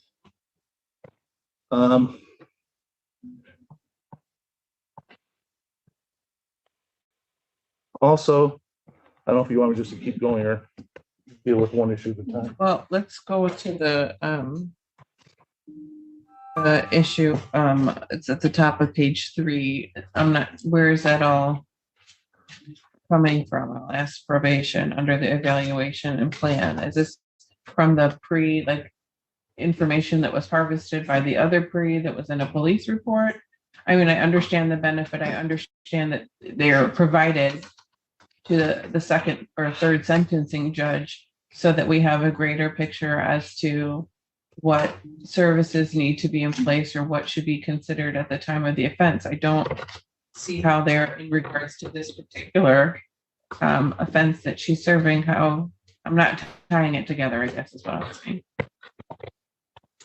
I can only speculate that the information is provided to paint a picture of how the defendant did on probation. It looks like this information could have been gathered from case notes or from the supervising agent that was supervising her before. We often will contact them and ask for regarding their supervision. Okay. Your Honor, if I may, I do believe that it is significant in regards to a factor that should be considered in sentencing, which is the probability or lack of probability of rehabilitation. So at the bottom of page 7, it says, the defendant's adjustment to supervision has been poor. The defendant continues to fail to update the Michigan sex offender registry multiple times. The defendant makes many statements about her health affecting her ability to comply with probation, but has failed to provide verification of any health issues to date. Let's get to that later, Judge. And I personally have not seen the medical records, but. Okay, Mr. Getty. Yeah, again, I don't think that these factors, I mean, there's nothing here on page 2 and 3 that is part and parcel of this matter. There's nothing here that's been verified in any way, shape, or form. It just shows up in a pre-sentence report. I would ask the court to strike the entirety of it from in addition from the beginning where it says, in addition, the facts of hearing offenses, the defendant appears to have a long history of deceitfulness. It doesn't even say that she does, Your Honor. It says she appears to, which is speculation as far as anyone's concerned. I'd ask the court to strike that entire 1, 2, 3, 4 paragraphs.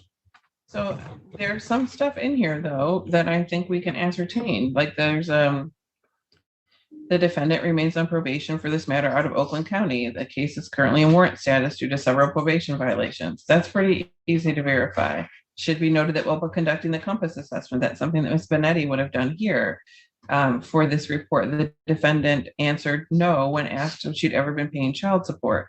I think it goes on to talk about like the child support issues because it's showing that she was not being candid with the probation department. Yeah, so there's a little bit of that in there too. Mr. Getty, I would agree with you that this goes into maybe, I don't want to say excessive amount of information. I think Ms. Benetti is maybe trying to paint a picture as to why the recommendation is not a probationary sentence. And I will take the parts that can be verified into consideration. It would have been nice to know where this came from. So if you could tell me any parts of this, I mean, a lot of it is MDOC records. So I'm assuming that's case notes from agents in Oakland. I believe that that's where she would get information from, yes. Okay, well, I think the part from the hearing offenses and then the paragraph starting with according to the defendant, I actually find that to be somewhat probative in nature in the sense that she says she's doing one thing, but then there's information from the Department of Corrections case note records, and that's where it says it comes from, is that's in contrast. And I think the probation department was right to point that out to me. Is she fit for community supervision? That's something that we're going to have to decide here in a minute. So leaving it in, I will, though, we can add your objection for the record, so I note that into the pre as well. Thank you, Your Honor. Sure. I'd also point to the last paragraph on page 6.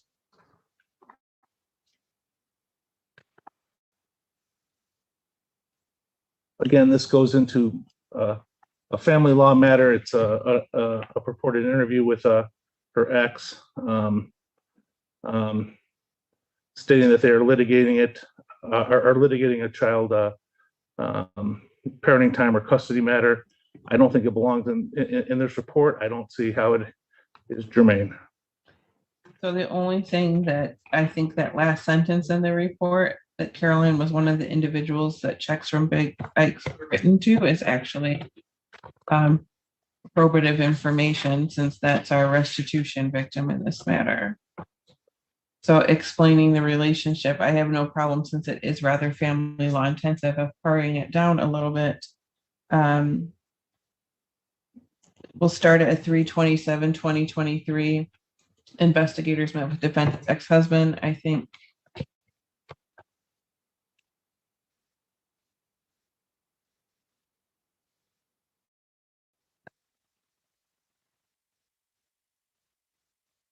we can end that paragraph with "and went to jail." We can take out from David then gained to David confirmed the defendant was represented by attorney Carolyn in that last sentence, but we'll omit that very long sentence in the middle. Yeah. Okay. And then in terms of page 7, the last paragraph again, is kind of, it kind of repeats what was in paragraphs 2 and 3. The court has made a ruling on that. I'd ask you to have the same sort of considerations when you're reviewing that as well. But note my objection. I will note your report. I'm going to keep it in. Okay. Anything else for the body of the report? And then we're going to have a victim impact statement. Then I'll let you. No, I don't have anything else, Judge. Do something else. Thank you, Your Honor. The people have asked for what is an upward departure, and there are instances or factors that a court can consider that aren't necessarily considered by the guidelines. And in this case, there's the seriousness of the offense, factors not considered by the guidelines, such as the defendant's potential for rehabilitation, factors that were inadequately considered by the guidelines. In this case, the seriousness of the offense, this isn't a violent crime, but there were people that were hurt. And typically when somebody commits a violent crime, it's a one-time situation where they commit the violence and then they're done. Whereas in this case, the defendant had to decide 77 times, every time she wrote a check that was over the amount that it was supposed to be, 77 times she had to decide that she was going to steal from her employer. That, I do believe, is a serious crime when considered from the perspective of the defendant's mindset. Secondly, the defendant's potential for rehabilitation.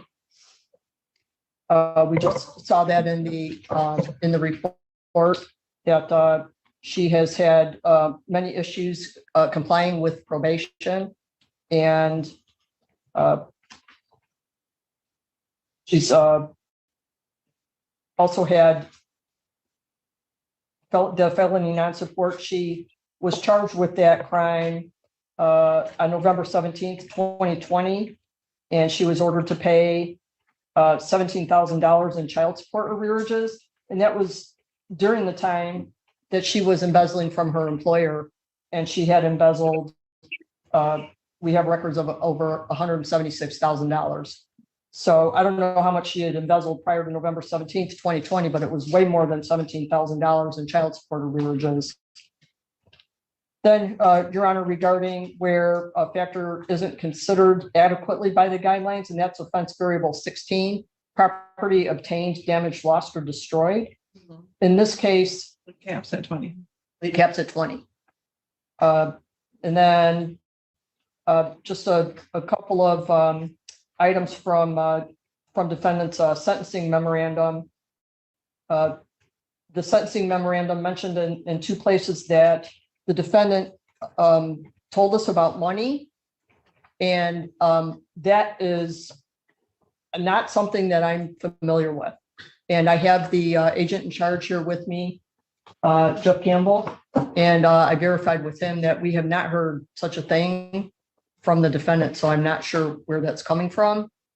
Then I also want to mention that in the memorandum, it says that the defendant has accepted responsibility, and I don't know how true that is. She was incarcerated after having us run a preliminary exam, and at that time, maybe she decided that it would be worth her while to have plea negotiations, but in reality, I have not seen her accept responsibility. I'd be interested to hear what she has to say today. She did forfeit money. Contest. Excuse me? She pled no contest. Oh, yes, that's true. So you would like the court to hold it against her for running a prelim to see what the evidence was against her to make sure the investigation was done properly? No, Your Honor, that's a good point. Okay. I stand corrected. Go ahead. And the last thing is that she did forfeit the money that was seized from the home, but that was in exchange. That was part of a plea agreement. The 47.8. Yes, Your Honor. So that's what I would like to say about this case. And then if I may, if I could call up. I would like to hear from the victims, please. Thank you. Your Honor, if I could respond to that after the victim's impact statements. Or you and your client will get the last word.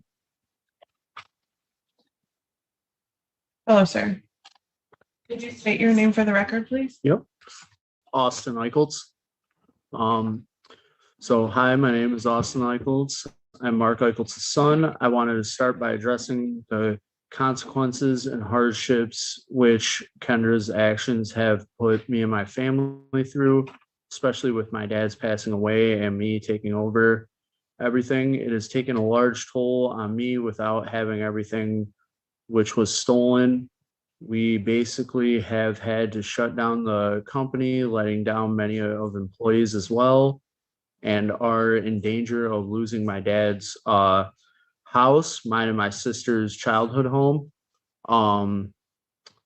It would be devastating to think of losing our home, and I can't believe the trust that was taken advantage of here, and him putting his trust in Kendra was clearly a mistake and isn't around to fix. So I'm hoping your decision can prevent her from doing this to someone else. Thank you for your time and allowing my speech. Thanks. About your dad. I appreciate it. And we have one more. Of course.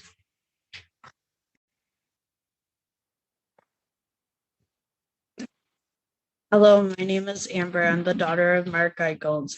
All this has strained my family. My father and I were best friends, and hearing how you deceived my best friend and my father, it breaks my heart. We have not been able to grieve my father the way my brother and I deserve, because we have to deal with the mess that Kendra has caused.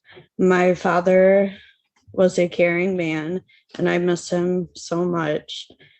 When my mother was approached by the manager, Bill Brown, when we had to pick up my father's car from being repaired, and Joe, a friend of my dad over 30 years, told her that a woman came in to the service department claiming to be Mark's daughter, asking the technicians for donations to help pay for the funeral. Joe knows our family and knows we would never ask for donations. And knows that was not I who came into the service department asking. He said it was Kendra, and he saw the picture on the internet about the embezzlement.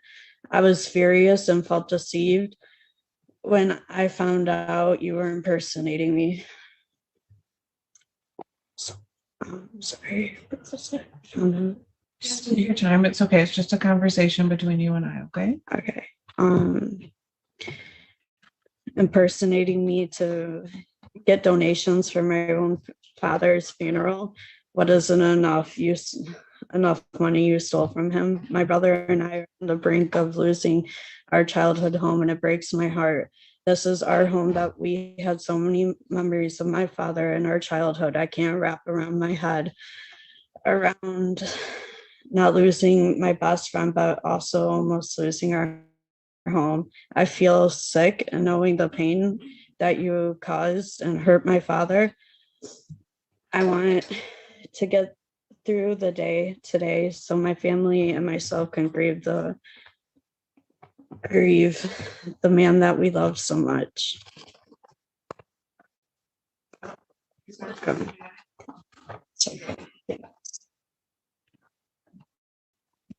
Your Honor, just briefly before we finish, I do have a couple of bookkeeping or paper. Do that now.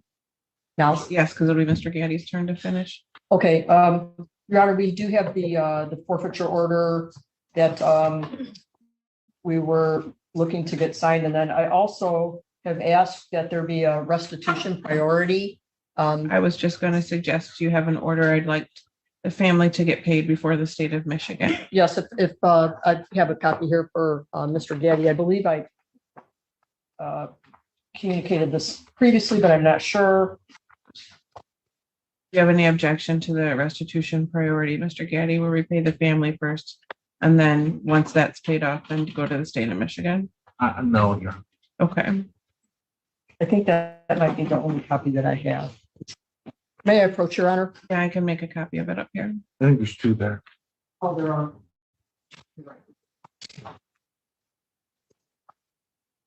Thank you.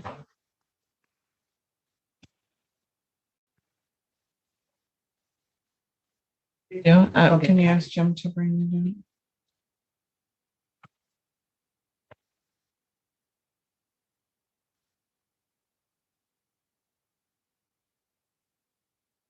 Thank you, Judge. Your Honor, I believe that there's a copy of the actual the restitution order that had been submitted some time ago. Thank you, Mr. Gaddy. I do have a copy of the stipulation in order for forfeiture if you're looking for that. I'll take that as well. Thank you.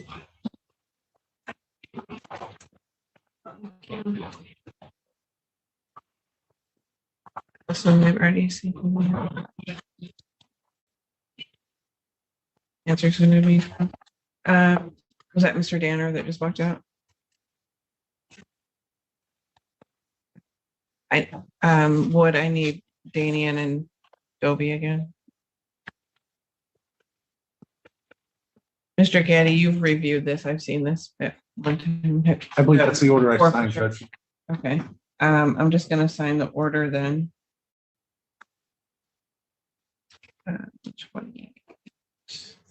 What I will do is take both of these. I'll give these back to Brandy, Miss Lippett. If you want to stop by chamber, she can get, I need Dobie and Woodson, please.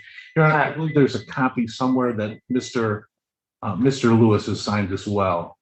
Yes, I just want to add the one with my signature on to get a copy of the order. Yes, thank you. And so we'll send this back with the file when they come out in just a minute. Is there anything else for housekeeping then? No, thank you, Your Honor. Okay, Mr. Gaddy. Yeah, sure.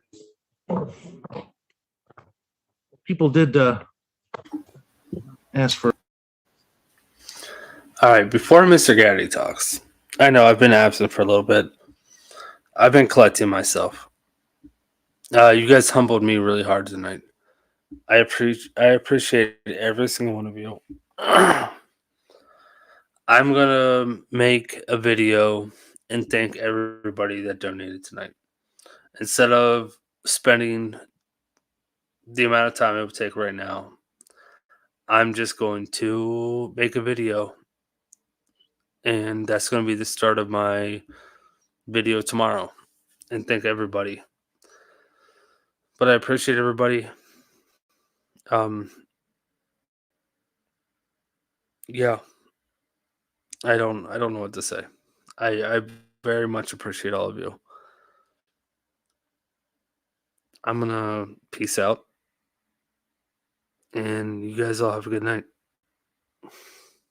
This still has like 10 minutes left, by the way. This isn't anywhere close to being finished, but I'm glad I finally got to use it. I've been sitting on this for a little bit. But all right. A departure upward.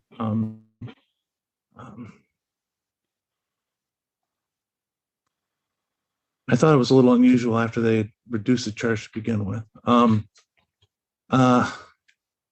And they point to the fact that there were 70, allegedly 77 attempts. I didn't count them after I got the memo, but I'd imagine if they, and I'm not daring them to or anything like that, but they chose to charge this as one big transaction. I'm sure out of these 77, there might have been an abundance of misdemeanors and probably charges of 1,000 to 20 maybe. That would have, probably reduced the guidelines in those matters considerably. But the court's well aware. You've read the pre-sentence report, surely, into what Ms. Lewis pled to, and so this is, so this isn't really anything new. The court's well aware of what this is.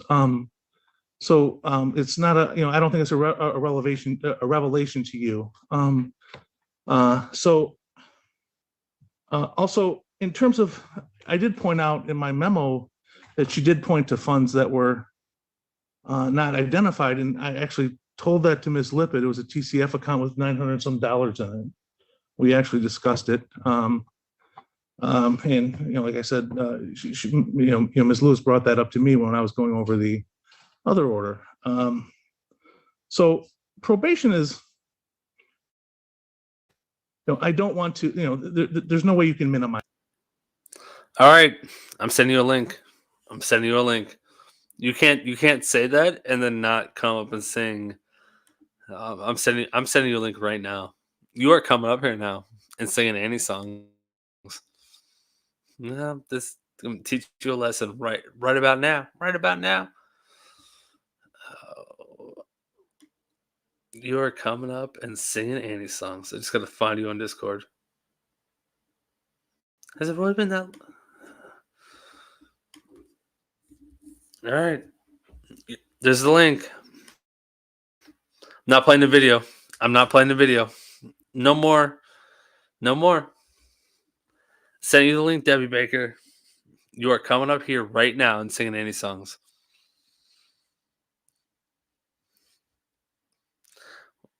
Yeah, KCC, the sun will come out tomorrow.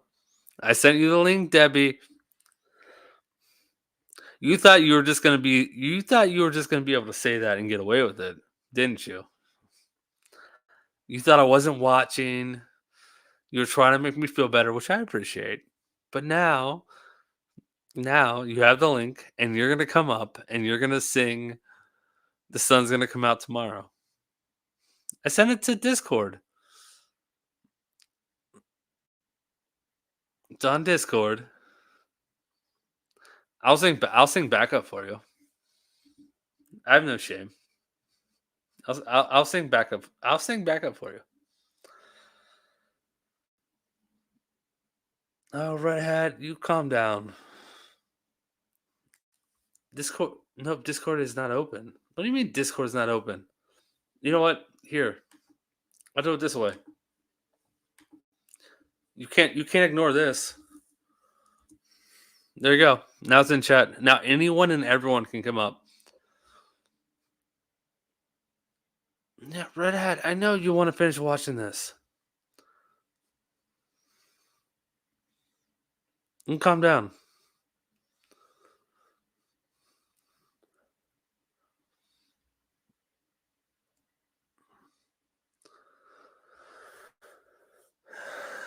Yeah. Okay. Can you hear me? No, I don't know what I'm doing. I can hear you. Can you hear me? I'm really delayed. Why are you All so right. delayed? I don't know. Okay, I really want to see the end of the video though. You want to see? No, you're gonna sing us your Annie song first. Before Red Hat Maverick freaks out. All right, you know what? We can play the end of the video. Are you gonna sing at the end of the video? We can play the video. This. But probation has made its recommendation of 24 months on the recommendation. The guidelines are 19 to 38. Yes, Ms. but I Lewis think I'm getting double thinking. taking responsibility. She's pleaded in this matter. She pled to granted, she did plead to a lesser charge, but she agreed to the full restitution. She surrendered the funds, and she's here, before you. So I'd ask the court to consider what we wrote in our sentencing memorandum. I don't feel, I'm sure your honors read it, and it's part of the record, and it has some very personal things to Miss Lewis, pertaining to her health situation and other. So I'd ask the court to consider that when granting sentence and sentences to the low end of the guidelines. Like I said, I don't see that there's, like I said, asking to depart after giving a deal is kind of a fiction almost. And so I'd ask the court to sentences, No one tell her that she's not muted, and we just all heard that. She's practicing that. She's warming up. to sentence matter accordingly, and I think I'd ask for the bottom of the guidelines. Will we be hearing from your client today? I think, is there anything you wish to say, Ms. Lewis? I will hear from you now. Why don't you stand up here?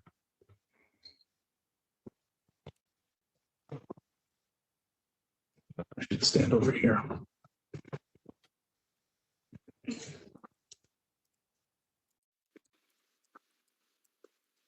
My name is Kendra Lewis, and I do apologize to the family. And that I'm hoping to low end the guidelines because I do want to get out and pay the money back. And I do apologize. You're welcome.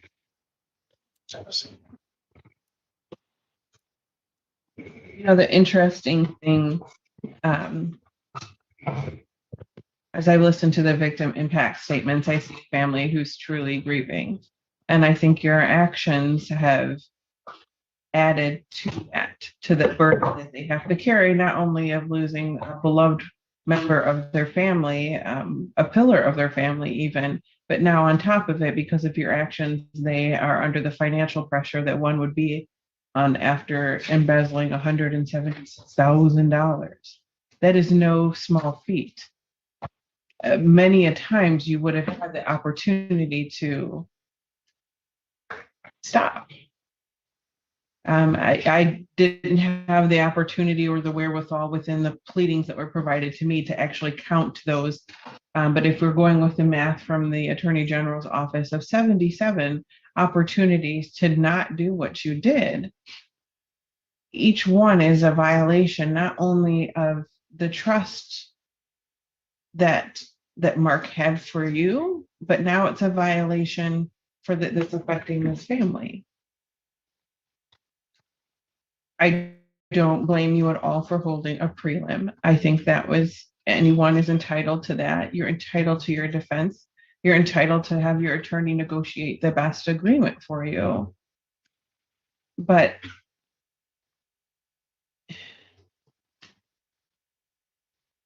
I'm concerned, based on what I have read, that this was kind of the tip of the iceberg in terms of deceitful behavior. You tell DOC one thing during one interview, but there's tons of evidence to the contrary. I'm not sure who you think you're fooling. Like, we have receipts. We check on this stuff. And that's very concerning for me. So when I'm looking at your sentencing guidelines, that now that they've been amended, are 19 to 38, I understand the request from your attorney, who has advocated exceedingly hard on your behalf to sentence you to the lower end of the guidelines. One of the things in your favor is that the sooner that you're able to earn money, the sooner you can pay this family back. But I have to weigh that. I know that they need the money right now, and it would be great to have it. And I have to weigh that because I don't believe that you wouldn't do this to somebody else again in the future. If you had a trusting relationship enough with one employer to go through not one, not two, but 77 times to the tune of just shy of $200,000 to defraud them, you'll do it to the next person if it suits you. And that really is part of my responsibility, is to find the balance between accountability for you and having some accountability to this family that you've transgressed. Do you understand me? I'm going to adopt the recommendation in part, and I'm going to deviate in part. As All right. Who here watched my video last night about the woman that stole from the church? It's almost the exact same thing, but a different judge, a different court. This is what I think. And now I'm repeating myself.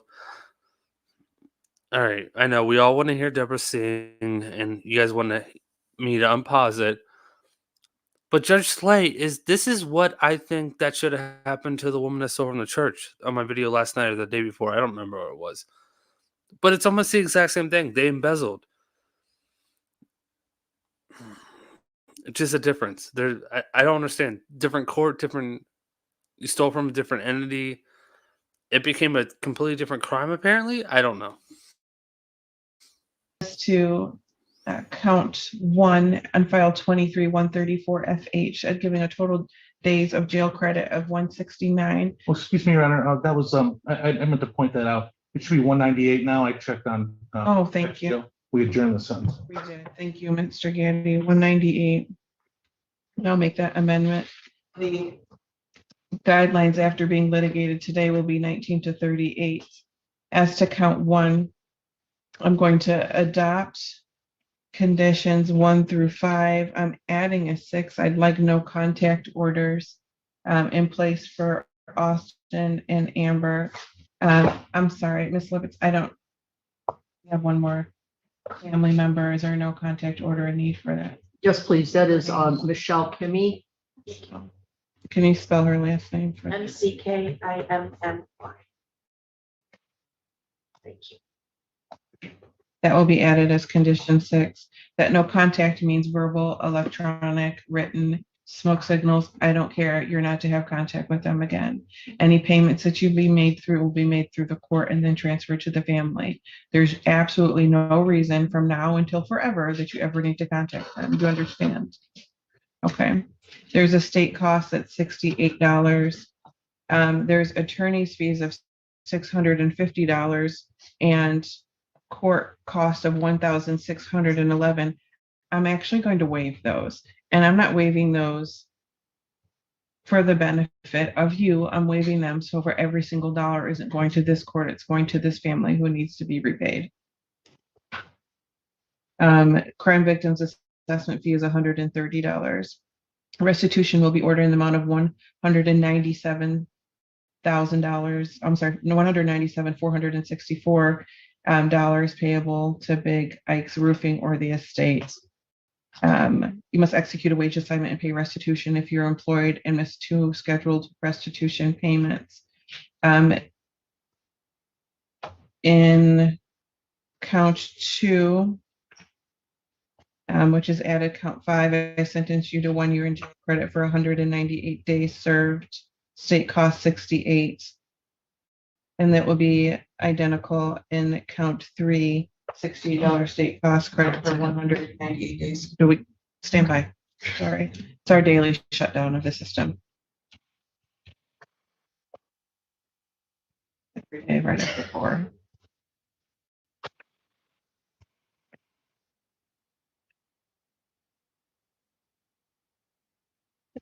Okay, thank you.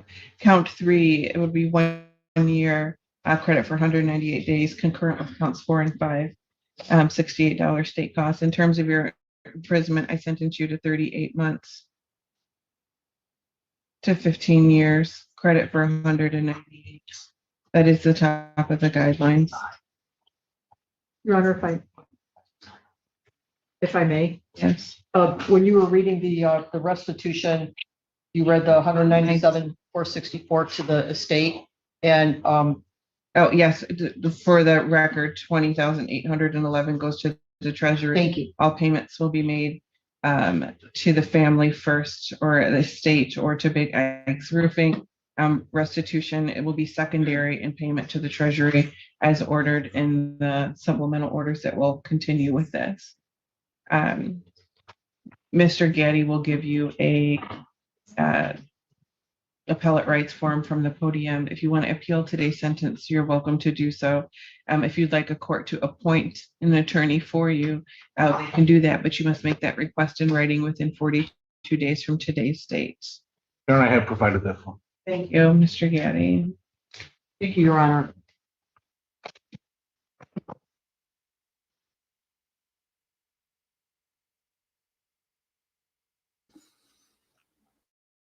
Uh-oh. Debbie, I think that's it. Is it?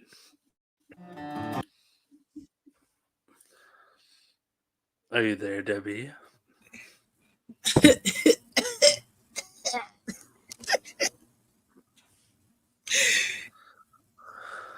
I never could tell if you could hear me. I can hear you now. Oh.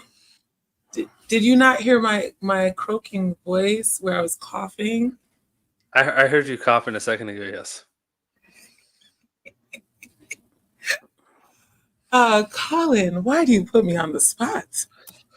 What have I done to because you? you like- But show you love and affection. Okay, now I can't remember how the song goes, okay? I only know the original. Well, it's not even the original. The version of Annie that I saw from the 19 whatevers with Carol Burnett. There was a lot of songs in that musical. Yes. Which one are you attempting to sing? And attempting is an appropriate word, and it is the one that matches my emoticon, my emojis.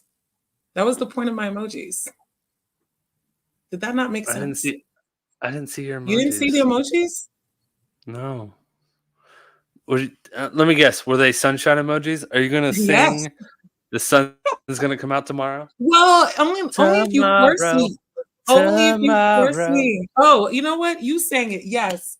Yes. I think the people The sun have will come out tomorrow. Thank you, everyone. Y'all are amazing. I thank my audience. It was fantastic. You don't have to sing. You don't have to sing. Okay, I'm just watch. happy that I'll you do feel it. so Okay, good. no, I'll do it because I'm doing it for you. Because you know what? I'm so excited that you are smiling and laughing. So no one make any fun of me. This again, I'm not a soprano. Really hard to sing songs at this range. All right. Okay, watch. Tomorrow, Child, the sun will are you come gonna out sing the whole time? tomorrow. If you're gonna sing it down, then I'm good. I know I would. It's not from Jay-Z, Laney. Seriously, it's a hard knock life. It's a hard knock life for me. For us. It's a hard knock Yes. life for No, it's me. for us. It's for both of us. Trust me. It's for us. Yes. Okay. All right. Okay, I do have a very deep voice. I'm sorry, Phil. If you catch me at the wrong time of the day, there might be a gender question. So okay, so let's go. The sun will come out tomorrow. Bet your bottom dollar that tomorrow there'll be sun. Just thinking about tomorrow clears away the cobwebs and the sorrow. There'll be sun, none. And then that's it. Okay, we're done.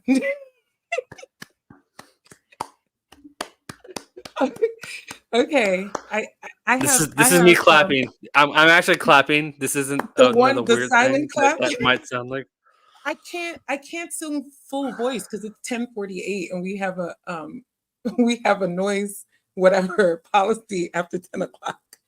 No, I get it. That was good though. That was good. You know, you can ask me to sing something another time and I'll practice. And No. Here's the thing. Yes. You showed up, you sang, and you did it. There's 190 people watching right now, and it's hard to do, right? Right. You don't know these people, and it's hard. You're singing in front of an audience, and you just did it. That was awesome. You did a great job. All I was singing was like the main lyrics. Tomorrow, and you actually know the lyrics of the song. I'm just singing the chorus over and over again. It's called Look the Lyrics Up Online. I mean, seriously. Like Yeah. Well, I don't know what the internet is. So, what's this internet thing where I can look up lyrics online? I can and sing. Lolly, I can sing a little bit. I really appreciate your voice is perfectly fine. I really appreciate Lolly No, it's not. the multicultural applause. Okay, you actually can keep a tune, which is not something that a lot of people can do. So it's fantastic. But Not a lot of people know this, but I spent 12 years in in chorus and chorus, choir. I I could went all believe the way that. through high school. I could believe, yes, I could believe that. That's what I'm saying. Your voice is perfectly fine. We're gonna have to do a duet. We're just gonna have to practice it together, and then wow everybody. Yeah. I don't ask me to do solo. I can keep a beat or a melody, and that's about it. But besides that, don't ask me to do anything else. I'll be And your just, backdrop, and you can sing, your high pitches. and I don't have any high pitches. Oh, so watch. I'm gonna put a I plug just in. heard you sing. You're No, good. no, it's not a You're high good. pitch. I can't get beyond a high C, and I should be able to get to a D or E, even for a contralto. But listen, I did see The Wiz the other day. So if anybody's in a Broadway town, the remake of The Wiz is actually really, really good. It's a very good cast. So feel free, go ahead, enjoy life. I hope you understand the sun will come out, Colin. Trust me, there are a lot of people on your side. So I know. it will happen. I know they're dark moments. So I got a lot of love tonight. I got a lot of you, love tonight, because and a lot of people love you. You are totally adorable and very much lovable. So don't yeah, underestimate the power of affection. I appreciate you saying that.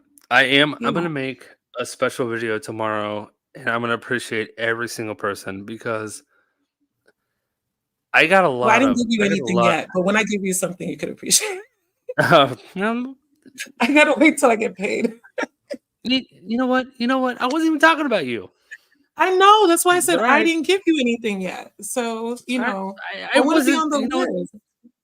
Now, thanks for making this awkward.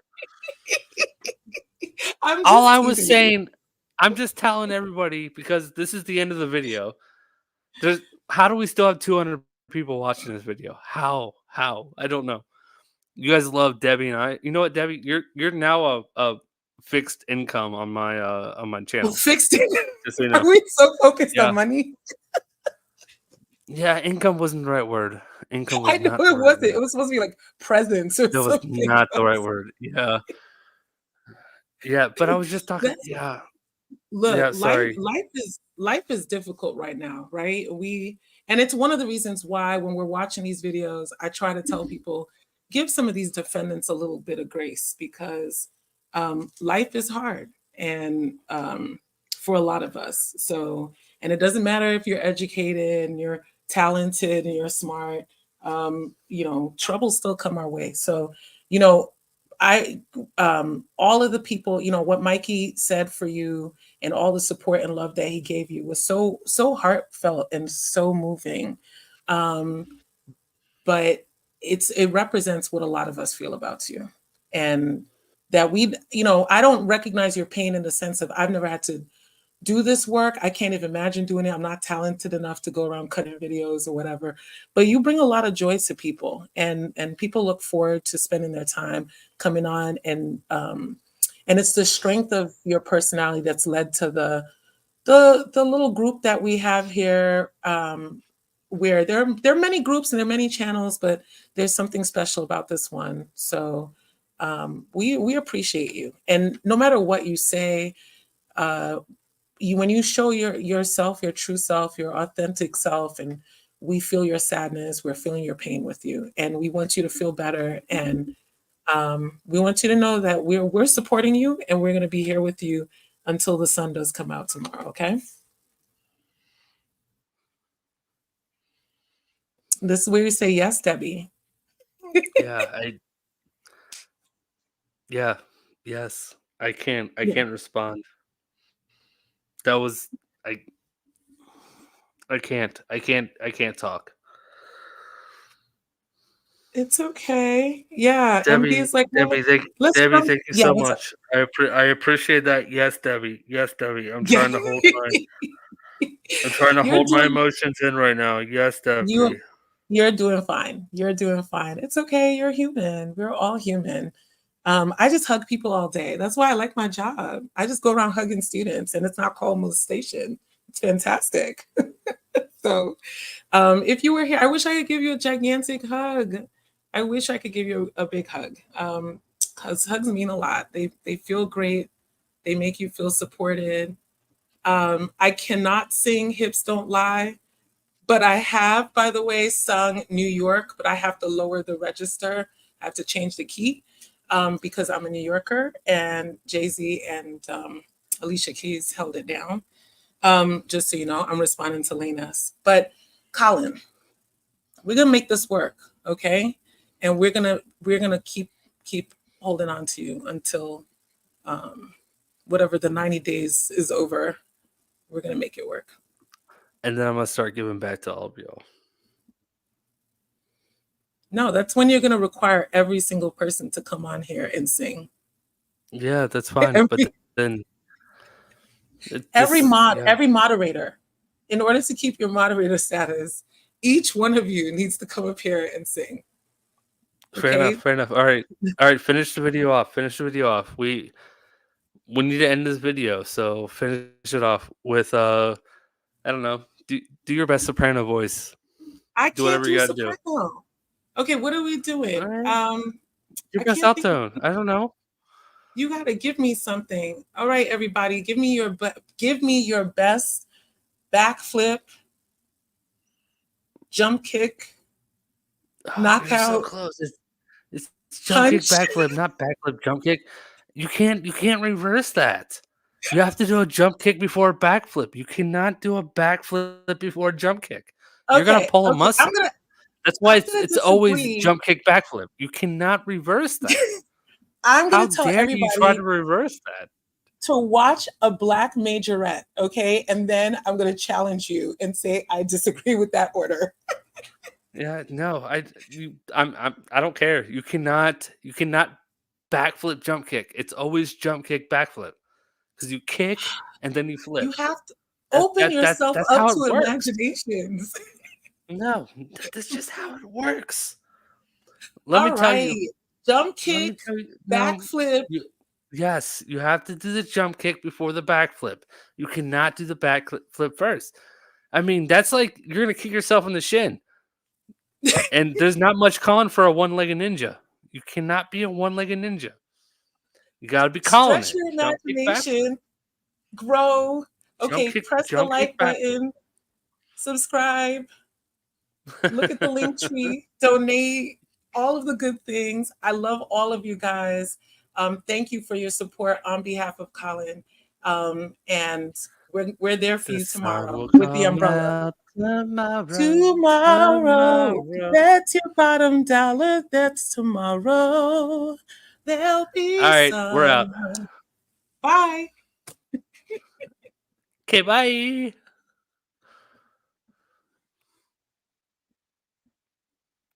Are you still here? Nope, you're not. I'm still here. All right. All right. I didn't mean to cut her off that fast. I thought I was being funny. All right. Okay, bye.